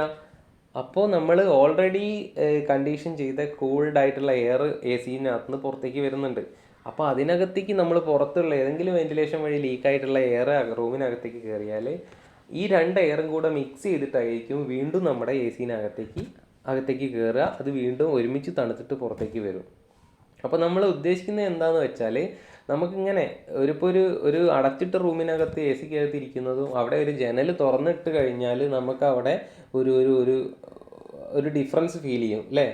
തുറന്നിട്ട് കഴിഞ്ഞാൽ എന്താണ്, നമുക്ക് അത്ര തന്നെ കൂളിംഗ് എഫക്റ്റ് കിട്ടൂല. കാരണം എന്താണ്, അവിടെ പുറത്തു നിന്നുള്ള എയറിൻ്റെ സ്ട്രീമും അകത്ത് സർക്കുലേറ്റ് ചെയ്തുകൊണ്ടിരിക്കുന്ന എയറിൻ്റെ സ്ട്രീമും തമ്മിൽ ഒരു മിക്സിങ് നടക്കുന്നതുകൊണ്ടാണ്. ആ മിക്സ് ചെയ്തിട്ടുള്ള എയറാണ് വീണ്ടും വീണ്ടും സർക്കുലേറ്റ് ചെയ്ത് വരുന്നത് എന്നുള്ളതുകൊണ്ട് തന്നെ നമുക്ക് എഫക്റ്റീവായിട്ടുള്ള ഒരു കൂളിംഗ് അവിടെ കിട്ടാതെ വരും. അപ്പോൾ അങ്ങനെയുള്ള കണ്ടീഷനുകളിൽ ഉണ്ടാകുന്ന കൂളിങ്ങിൻ്റെ ഡ്രോപ്പിനെ കുറിച്ചൊക്കെ നമുക്ക് പഠിക്കാൻ വേണ്ടിയിട്ടാണ് ഈ ഒരു മിക്സിംഗ് ഓഫ് എയർ സ്ട്രീംസ് എന്നുള്ള ഒരു പ്രോസസ്സ് നമ്മൾ സൈക്രോമെട്രിക് ചാർട്ടിൽ പറയുന്നത്. അപ്പോൾ നമ്മൾ ഉദ്ദേശിക്കുന്നത് ഇത്രയേ ഉള്ളൂ. നമ്മൾ ഈ ഒരു കോയിലിനകത്തേക്ക് പോകുന്ന ഈ ഹീറ്റിനെ നമ്മൾ എന്ത് ചെയ്യാണ്, രണ്ട് എയറുകൾ തമ്മിൽ മിക്സ് ചെയ്തിട്ട് കൊടുക്കുകയാണെങ്കിൽ അതിനകത്ത് വരുന്ന മാറ്റങ്ങൾ എന്തൊക്കെയാണ് എന്നുള്ളതാണ് നമുക്ക് കാണാനുള്ളത്. ഓക്കെ, അപ്പോൾ നമ്മൾ ഈ ഒരു പൈപ്പ് നിങ്ങൾ നോക്കാം. ഈ പൈപ്പിനകത്ത് 3 എയറിൻ്റെ കണ്ടീഷനുകളുണ്ട്. അപ്പോൾ എയറിൻ്റെ ആദ്യത്തെ കണ്ടീഷനകത്ത് 3 പാരാമീറ്റേഴ്സ് പ്രോപ്പർട്ടീസ് അവിടെ കൊടുത്തിട്ടുണ്ട്. അതിൽ എം, എച്ച്, ഒമേഗ. എം എന്ന് പറഞ്ഞാൽ എന്താണ്? നമ്മൾ പഠിക്കുന്നത് എന്താണ്? Adiabatic mixing of 2 air streams. എന്ത് ഈ അഡയബാറ്റിക് എന്ന് പറഞ്ഞു കഴിഞ്ഞാൽ ഹീറ്റ് ട്രാൻസ്ഫറിനെ ബ്ലോക്ക് ചെയ്യുന്ന പ്രോസസ്സുകളാണ് നമ്മൾ അഡയബാറ്റിക് എന്ന് പറയുന്നത്. ഹീറ്റ് അകത്തേക്കോ പുറത്തേക്കോ ഫ്ലോ ചെയ്യാത്ത പ്രോസസ്സുകളാണ് അഡയബാറ്റിക് പ്രോസസ്സ് എന്ന് പറയുന്നത്. അപ്പോൾ ഈ ഒരു എയർ സ്ട്രീം മിക്സ് ചെയ്യുന്ന സമയത്ത് ഹീറ്റിൻ്റെ ഫ്ലോ ആ സിസ്റ്റത്തിൻ്റെ പുറത്തേക്കോ അല്ലെങ്കിൽ പുറത്തുനിന്നുള്ളൊരു ഹീറ്റ് ഫ്ലോ അകത്തേക്കോ വരുന്നില്ല എന്നുള്ളത് മനസ്സിലാക്കുക. അപ്പോൾ അതുപോലെ തന്നെ നമുക്കിവിടെ ഈ എയറിൻ്റെ 3 പ്രോപ്പർട്ടീസ്, 1 മാസ് ഓഫ് എയർ ആണ് എം, 2 എൻതാൽപ്പി ഓഫ് എയർ ആണ് H, 3 specific humidity of air ആണ് ഒമേഗ അല്ലെങ്കിൽ W, small W capital W ഒക്കെ ഉപയോഗിക്കാറുണ്ട്. അപ്പോൾ നമ്മൾ എയർ 1 എന്നുള്ള ഈ ഒരു പൈപ്പിൽ കൂടെ പാസ് ചെയ്യുന്ന എയറിൻ്റെ പ്രോപ്പർട്ടീസ് യഥാക്രമം M1, H1, ഒമേഗ1ഉം 2 എന്നുള്ള പൈപ്പിലൂടെ എൻ്റർ ചെയ്യുന്നതിൻ്റെ പ്രോപ്പർട്ടീസ് യഥാക്രമം M2, H2, ഒമേഗ2, അതായത് മാസ്, എൻതാൽപ്പി, സ്പെസിഫിക് ഹ്യൂമിഡിറ്റി. അങ്ങനെയാണെങ്കിൽ ഈ 2 പ്രോപ്പർട്ടീസും ഉള്ള എയർ മിക്സ് ചെയ്തിട്ട് 3 എന്നുള്ള ഒരു പുതിയ എയർ ഉണ്ടാവുകയാണെങ്കിൽ അതിൻ്റെ നെറ്റ് പ്രോപ്പർട്ടി എന്ന് പറയുന്നത് M3, H3 ആൻഡ് ഒമേഗ3. ഓക്കെ, അപ്പോൾ M1, H1, ഒമേഗ1 എന്ന് പറയുന്നത് എന്താണ്? കറസ്പോണ്ടിങ് മാസ്, എൻതാൽപ്പി അല്ലെങ്കിൽ specific humidity of air entering through 1, അതുപോലെ തന്നെ 2-ൽ കൂടിയും 3-ൽ കൂടിയും 1-ൽ കൂടിയും 2-ൽ കൂടിയും പോകുന്ന എയറിൻ്റെ പ്രോപ്പർട്ടീസ് നമ്മൾ പറഞ്ഞു. ഇത് രണ്ടും കൂടെ മിക്സ് ചെയ്തിട്ട് 3-ലേക്ക് എത്തുന്ന സമയത്ത് അവിടെ എന്തായി? M2-ഉം H2-ഉം M3-യും H3-യും ഒമേഗ3-യും ആയിട്ട് മാറി. അങ്ങനെ മാറുന്ന സമയത്ത് മിക്സിംഗ് ഓഫ് എയർ സ്ട്രീംസിൻ്റെ സമയത്ത് എന്തൊക്കെ കാര്യങ്ങളാണ് നടക്കുക എന്നുള്ളതാണ്. അപ്പോൾ ഇവിടെ നമുക്കൊരു മാസ് ബാലൻസ് ഇക്വേഷൻ ഉണ്ട്. നമുക്കറിയാം എന്താണ്? എയർ 1ൻ്റെ മാസും എയർ 2ൻ്റെ മാസും കൂടെ കൂട്ടിക്കഴിഞ്ഞാൽ നമുക്ക് എയർ 3യുടെ മാസ് കിട്ടും. അതാണ് മാസ് ബാലൻസ് എന്ന് പറയുന്നത്. ഇനി അടുത്തത് എനർജി ബാലൻസ് ആണ്. മാസിനെ നമുക്ക് എൻതാൽപ്പി കൊണ്ട് ഗുണിച്ച് കഴിഞ്ഞാൽ, enthalpy kilo joule per kilogram, അതിനെ മാസ് കിലോഗ്രാം കൊണ്ട് ഗുണിച്ച് കഴിഞ്ഞാൽ നമുക്ക് കിലോ ജൂളിൽ കിട്ടും. കിലോ ജൂൾ എന്ന് പറഞ്ഞാൽ എനർജിയുടെ യൂണിറ്റ് ആണ്. അപ്പോൾ എനർജി M×H ആണ് എനർജി. അപ്പോൾ നമ്മൾ എനർജീനെ ബാലൻസ് ചെയ്യുമ്പോൾ M1H1 + M2H2 = M3H3 എന്ന് കിട്ടും. അപ്പോൾ എനർജി ബാലൻസ് ഇക്വേഷനും മാസ് ബാലൻസ് ഇക്വേഷനും എഴുതി. അത് കഴിഞ്ഞിട്ട് mass balance equation for water vapour ഇങ്ങനെയാണ് വരിക: M1 ഒമേഗ1 + M2 ഒമേഗ2 = M3 ഒമേഗ3. ഇനി നമ്മൾ ആ 3 ഇക്വേഷനുകൾ 3 നമ്പർ ഇട്ട് കൊടുത്തത് നിങ്ങൾക്ക് കാണാൻ പറ്റും. ഇനി ആ ഇക്വേഷനുകളെ രണ്ടെണ്ണം കമ്പയർ ചെയ്തിട്ട് നമ്മൾ പുതിയ റിലേഷൻസ് ഉണ്ടാക്കുകയാണ്. അതിനകത്ത് ഇക്വേഷൻസ് 1ഉം 2ഉം കൂടെ കമ്പയർ ചെയ്ത് കഴിഞ്ഞാൽ നമുക്ക് കിട്ടും m1/m2 is equal to h3 minus h2 divided by h1 minus h3. അതുപോലെ തന്നെ ഇക്വേഷൻ 1ഉം 3ഉം കൂടെ കമ്പയർ ചെയ്ത് കഴിഞ്ഞാൽ നമുക്ക് എന്ത് കിട്ടും? m1/m2 is equal to omega 3 minus omega 2 divided by omega 1 minus omega 3. അപ്പോൾ ഈ രണ്ട് ഇക്വേഷൻ നിങ്ങൾ പഠിച്ചിരിക്കണം.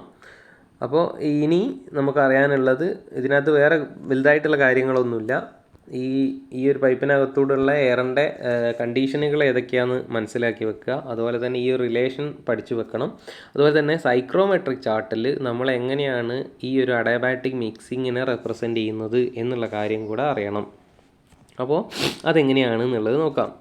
അപ്പോൾ നമുക്കറിയാം പോയിൻ്റ് 1 എന്ന് പറഞ്ഞാൽ എന്താണ്? അത് പോയിൻ്റ് 1 നമുക്ക് ഫസ്റ്റത്തെ ആ ഒരു പൈപ്പിൽ കൂടെ വരുന്നതാണ്, എയറാണ്. പോയിൻ്റ് 2 എന്ന് പറയുന്നത് രണ്ടാമത്തെ പൈപ്പിൽ കൂടെ വരുന്ന എയറാണ്. ഇത് രണ്ടും കൂടെ മിക്സ് ചെയ്തിട്ട് വരുന്നതാണ് 3. ഓക്കെ, അപ്പോൾ നമ്മൾ സൈക്രോമെട്രിക് ചാർട്ടിൽ നമുക്ക് മനസ്സിലാക്കാം ഈ രണ്ടും കൂടെ മിക്സ് ചെയ്തിട്ടുള്ള പ്രോസസ്സ് 1 to 2 അല്ലെങ്കിൽ 1-2 പോയിന്റിലുള്ള എയറിൻ്റെ കണ്ടീഷനെ കണക്ട് ചെയ്തിട്ട് നമ്മളൊരു സ്ട്രെയിറ്റ് ലൈൻ വരയ്ക്കുകയാണെന്നുണ്ടെങ്കിൽ ആ സ്ട്രെയിറ്റ് ലൈനിൻ്റെ 1-2 പോയിൻറ്റിൻ്റെ ഇടയിൽ എവിടെയോ ആയിട്ട് നമുക്ക് എന്ത് കിട്ടും? പോയിൻ്റ് 3 കിട്ടും. പോയിൻ്റ് 3 എന്ന് പറഞ്ഞാൽ എന്താണ്? അത് മിക്സ് ചെയ്തിട്ടുള്ള എയറിൻ്റെ കണ്ടീഷൻ എന്ന് പറഞ്ഞാൽ എന്താണ്? അത് രണ്ട് കണ്ടീഷൻ്റെയും ഇടയിൽ എവിടെയോ ആയിട്ട് കിട്ടും. അത് കറക്റ്റ് ആ ഒരു സ്ട്രെയിറ്റ് ലൈനിലായിരിക്കും ആ ഒരു എയറിൻ്റെ പ്രോപ്പർട്ടീസ് അല്ലെങ്കിൽ ആ എയർ കിടക്കുക സൈക്രോമെട്രിക് ചാർട്ടിൽ. അപ്പോൾ നമുക്ക് കറസ്പോണ്ടിങ് ആയിട്ടുള്ള എൻതാൽപ്പീസ് H1ഉം H3ഉം H2ഉം നമുക്ക് എന്ത് ചെയ്യാൻ പറ്റും? നമുക്ക് കറസ്പോണ്ടിങ് ആയിട്ട് കണ്ടുപിടിക്കാൻ പറ്റും. അതോടൊപ്പം തന്നെ ബാക്കിയുള്ള പ്രോപ്പർട്ടീസൊക്കെ നമുക്ക് എന്ത് ചെയ്യാൻ പറ്റും? സൈക്രോമെട്രിക് ചാർട്ടിൽ നിന്ന് ലൊക്കേറ്റ് ചെയ്തെടുക്കാൻ പറ്റും. അപ്പോൾ നിങ്ങൾ മനസ്സിലാക്കേണ്ടത് എന്താണ്? ആ 1, 2 മിക്സ് ചെയ്യുന്ന സമയത്ത് 3 ഉണ്ടാവും. 3 ഉണ്ടാവുമ്പോൾ ആ 3 സൈക്രോമെട്രിക് ചാർട്ടിൽ എവിടെ വരും? 1ഉം 2ഉം കണക്ട് ചെയ്ത് വരയ്ക്കുന്ന സ്ട്രെയിറ്റ് ലൈനിൽ എവിടെയോ ആയിട്ട് ആ 3യുടെ വാല്യൂ കിടക്കും. അപ്പോൾ ഇതാണ് അഡയാബാറ്റിക് മിക്സിങ്ങിൽ നിങ്ങൾ മനസ്സിലാക്കേണ്ടത്. ഇനി ഇതിനകത്തൊരു ചെറിയ കാര്യം കൂടെ പറയാനുള്ള എന്താണെന്ന് വെച്ചാൽ, നമുക്ക് ഇപ്പോൾ നിങ്ങൾക്കറിയാം, ഇപ്പോൾ ഇവിടെ നോക്കിക്കഴിഞ്ഞാൽ ഇപ്പോൾ 1 എന്നുള്ള പോയിന്റിൽ അല്ലേ, നിങ്ങൾ നോക്കുക, ഇവിടെ 1 എന്നുള്ള പോയിന്റിന് 2 എന്നുള്ള പോയിന്റും തമ്മിലൊന്ന് കമ്പയർ ചെയ്യാം. അപ്പോൾ നമുക്ക് ഇതിൻ്റെ ഡ്രൈ ബൾബ് ടെമ്പറേച്ചർ നോക്കുകയാണെന്നുണ്ടെങ്കിൽ 2ലെ ഡ്രൈ ബൾബ് ടെമ്പറേച്ചർ ഇവിടെ കിട്ടും, 1ലെ ഡ്രൈ ബൾബ് ടെമ്പറേച്ചർ ഇവിടെ കിട്ടും. അപ്പോൾ ഏതിനാണ് ടെമ്പറേച്ചർ കൂടുതൽ? നമുക്കറിയാം 1 എന്നുള്ള പോയിന്റിലാണ് ടെമ്പറേച്ചർ കൂടുതൽ, 2 എന്നുള്ള പോയിന്റിൽ ടെമ്പറേച്ചർ കുറവാണ്. അപ്പോൾ ഹൈ ടെമ്പറേച്ചർ എയർ ആണ് 1ൽ വരുന്നത്, ലോ ടെമ്പറേച്ചർ എയർ ആണ് 2ൽ വരുന്നത്. ഇനി നമ്മൾ അതിൻ്റെ എന്താണ് ഹ്യൂമിഡിറ്റി നോക്കുകയാണെങ്കിൽ എന്താ സംഭവിക്കുന്നത്? 1ൽ ഹയർ ഹ്യൂമിഡിറ്റിയാണ്, 2ൽ ലോവർ ഹ്യൂമിഡിറ്റിയാണ്. 1ൽ എന്താണ് ഹ്യൂമിഡിറ്റി കൂടുതലാണ്, 2ൽ ഹ്യൂമിഡിറ്റി കുറവാണ്. അപ്പോൾ 1 എന്നുള്ള പോയിന്റിൽ അല്ലെങ്കിൽ 1ൽ വരുന്ന എയർ എന്ന് പറഞ്ഞാൽ അത് ടെമ്പറേച്ചർ കൂടിയതും ഹ്യൂമിഡിറ്റി കൂടിയതുമായ എയറാണ്. 2ൽ വരുന്ന എയർ എന്ന് പറഞ്ഞാൽ അത് ടെമ്പറേച്ചർ കുറഞ്ഞതും ഹ്യൂമിഡിറ്റി കുറഞ്ഞതുമായിട്ടുള്ള എയറാണ്. അപ്പോൾ ഇങ്ങനെയുള്ള കാര്യങ്ങളൊക്കെ നിങ്ങൾക്ക് എന്ത് ചെയ്യാം? സൈക്രോമെട്രിക് ചാർട്ടിൽ നിന്ന് മനസ്സിലാക്കാൻ പറ്റും. അങ്ങനെ high temperature high humidity air, low temperature low humidity എയറുമായിട്ട് മിക്സ് ചെയ്യുന്ന ഒരവസ്ഥയിൽ നമുക്ക് എന്ത് വരും? ഇതുപോലെ അത് കണക്ട് ചെയ്തിട്ടുള്ള ലൈന് നമുക്ക് ഇങ്ങനെ കിട്ടും. ഓക്കെ, ഇനി നമ്മൾ എക്സാമ്പിൾ പറയുകയാണ്. നമ്മൾ ഇതിൻ്റെ ടെമ്പറേച്ചർ മാക്സിമം ആക്കുക, ടെമ്പറേച്ചർ വീണ്ടും കൂട്ടിയിട്ട് നമുക്കൊരു പോയിൻ്റ് നമുക്കിവിടെ കിട്ടുന്നു എന്ന് വിചാരിക്കുക.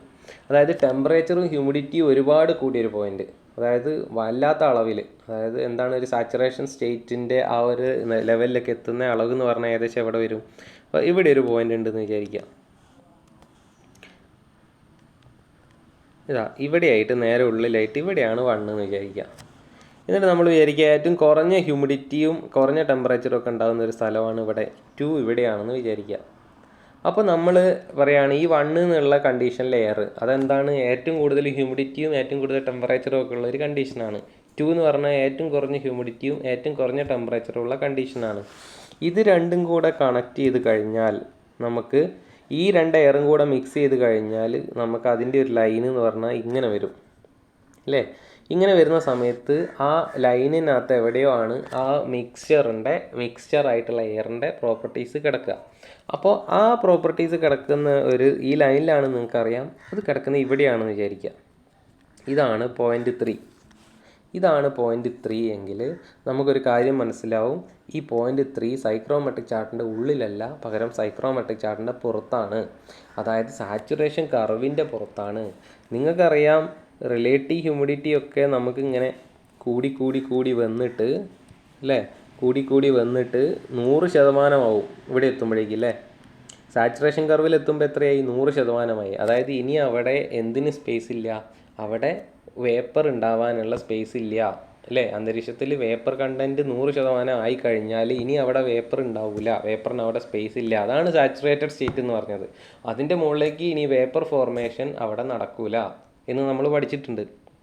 അപ്പോൾ ഇപ്പം നമുക്ക് കാണാം, അതിൻ്റെ മേലെ ഒരു പോയിൻ്റ് 3 കിട്ടിക്കഴിഞ്ഞാൽ അതിൻ്റെ അർത്ഥം എന്താണ്?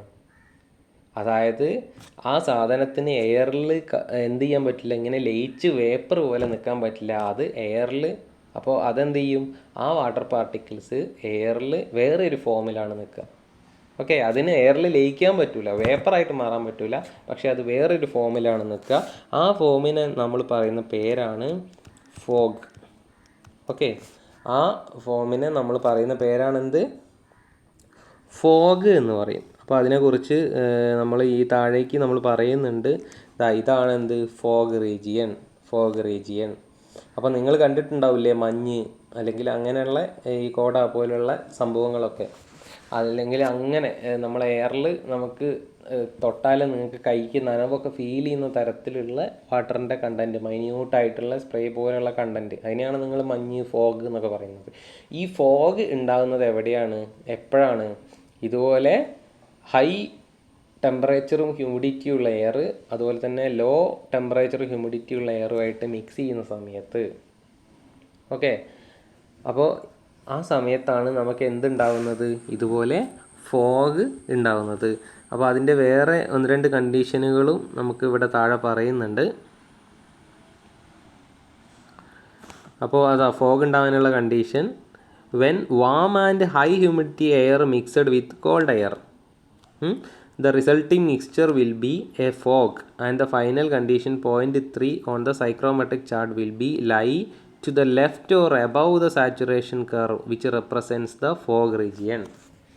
ഇങ്ങനെ വാം ആൻഡ് ഹൈ ഹ്യൂമിഡിറ്റി എയറും കോൾഡ് ആൻഡ് ലോ ഹ്യൂമിഡിറ്റി എയറും കൂടെ മിക്സ് ചെയ്ത് കഴിഞ്ഞാൽ കിട്ടുന്ന ആ ഒരു പോയിന്റ്, അത് സൈക്രോമെട്രിക് ചാർട്ടിൻ്റെ പുറത്താണെന്നുണ്ടെങ്കിൽ, സാച്ചുറേഷൻ കർവിൻ്റെയും ടോപ്പിലായിട്ടാണെന്നുണ്ടെങ്കിൽ നമുക്കതിനെ ഫോഗ് റീജിയൻ എന്ന് പറയാം. ഫോഗ് വേറെ രീതിയിൽ ഉണ്ടാവാനുള്ള chance: it may also result when steam or a very fine water spray injected to the air in a greater quantity. അതായത് എയറിനകത്തേക്ക്, അപ്പോൾ ഒരു തണുത്ത എയറിനകത്തേക്ക് നമ്മളൊരു സ്റ്റീമിൻ്റെ സ്പ്രേ പോലെ അടിക്കുകയാണെന്നുണ്ടെങ്കിൽ, ഓക്കെ, അപ്പോൾ നമുക്ക് അവിടെ എന്തുണ്ടാവും? ഈ പറഞ്ഞ പോലെ ഫോഗ് ഉണ്ടാവാനുള്ള ചാൻസ് ഉണ്ട്. ഓക്കെ, ഫോഗ് ഉണ്ടാവാനുള്ള ചാൻസ് ഉണ്ട്. അപ്പോൾ ഇങ്ങനെയുള്ള കണ്ടീഷനുകളിലൊക്കെയാണ് നമുക്ക് പെട്ടെന്ന് ഫോഗ് ഉണ്ടാകുന്നത്. ഇത് അൾട്ടിമേറ്റ്ലി ഡിഫറെൻറ്റ് കേസിലുള്ള 2 കണ്ടീഷൻ ഓഫ് എയറുകൾ, അല്ലെങ്കിൽ ഇങ്ങനെയുള്ള സ്റ്റീമിനകത്തേക്ക്, അല്ലെങ്കിൽ വാട്ടർ സ്പ്രേ കൊടുക്കുകയാണ് ഹോട്ട് എയറിനകത്തേക്ക്, അങ്ങനെയൊക്കെ വരികയാണെങ്കിൽ, സ്റ്റീം നമുക്ക് എയറിനകത്തേക്ക്, കോൾഡ് എയറിലേക്ക് പെട്ടെന്ന് സ്റ്റീമിൻ്റെ സ്പ്രേ കൊടുക്കുകയാണെങ്കിൽ, ഇങ്ങനെയുള്ള സംഭവങ്ങളൊക്കെ വരുമ്പോഴാണ് നമുക്ക് എന്തുണ്ടാകുന്നത്? ഫോഗ് ഉണ്ടാകുന്നത്. ഓക്കെ, അതൊരു അഡീഷണൽ ഇൻഫർമേഷൻ ആയിരുന്നു. അപ്പോൾ നമുക്ക് ഇന്നത്തെ ക്ലാസ്സിൽ നമ്മൾ ഡിസ്കസ് ചെയ്തത് ഈ സൈക്രോമെട്രിക് പ്രോസസ്സുകളെ കുറിച്ചാണ്. അപ്പോൾ sensible heating, sensible cooling, humidification, dehumidification, heating and humidification, cooling and dehumidification, അതുപോലെ തന്നെ adiabatic mixing of air streams. ഇത്രയും കാര്യങ്ങളാണ് നമുക്ക് സൈക്രോമെട്രിക് പ്രോസസ്സ് എന്നുള്ള രീതിയിൽ പഠിക്കാനുള്ളത്. അപ്പോൾ അത് കൃത്യമായിട്ട് മനസ്സിലാക്കി വെക്കുക. Thank you.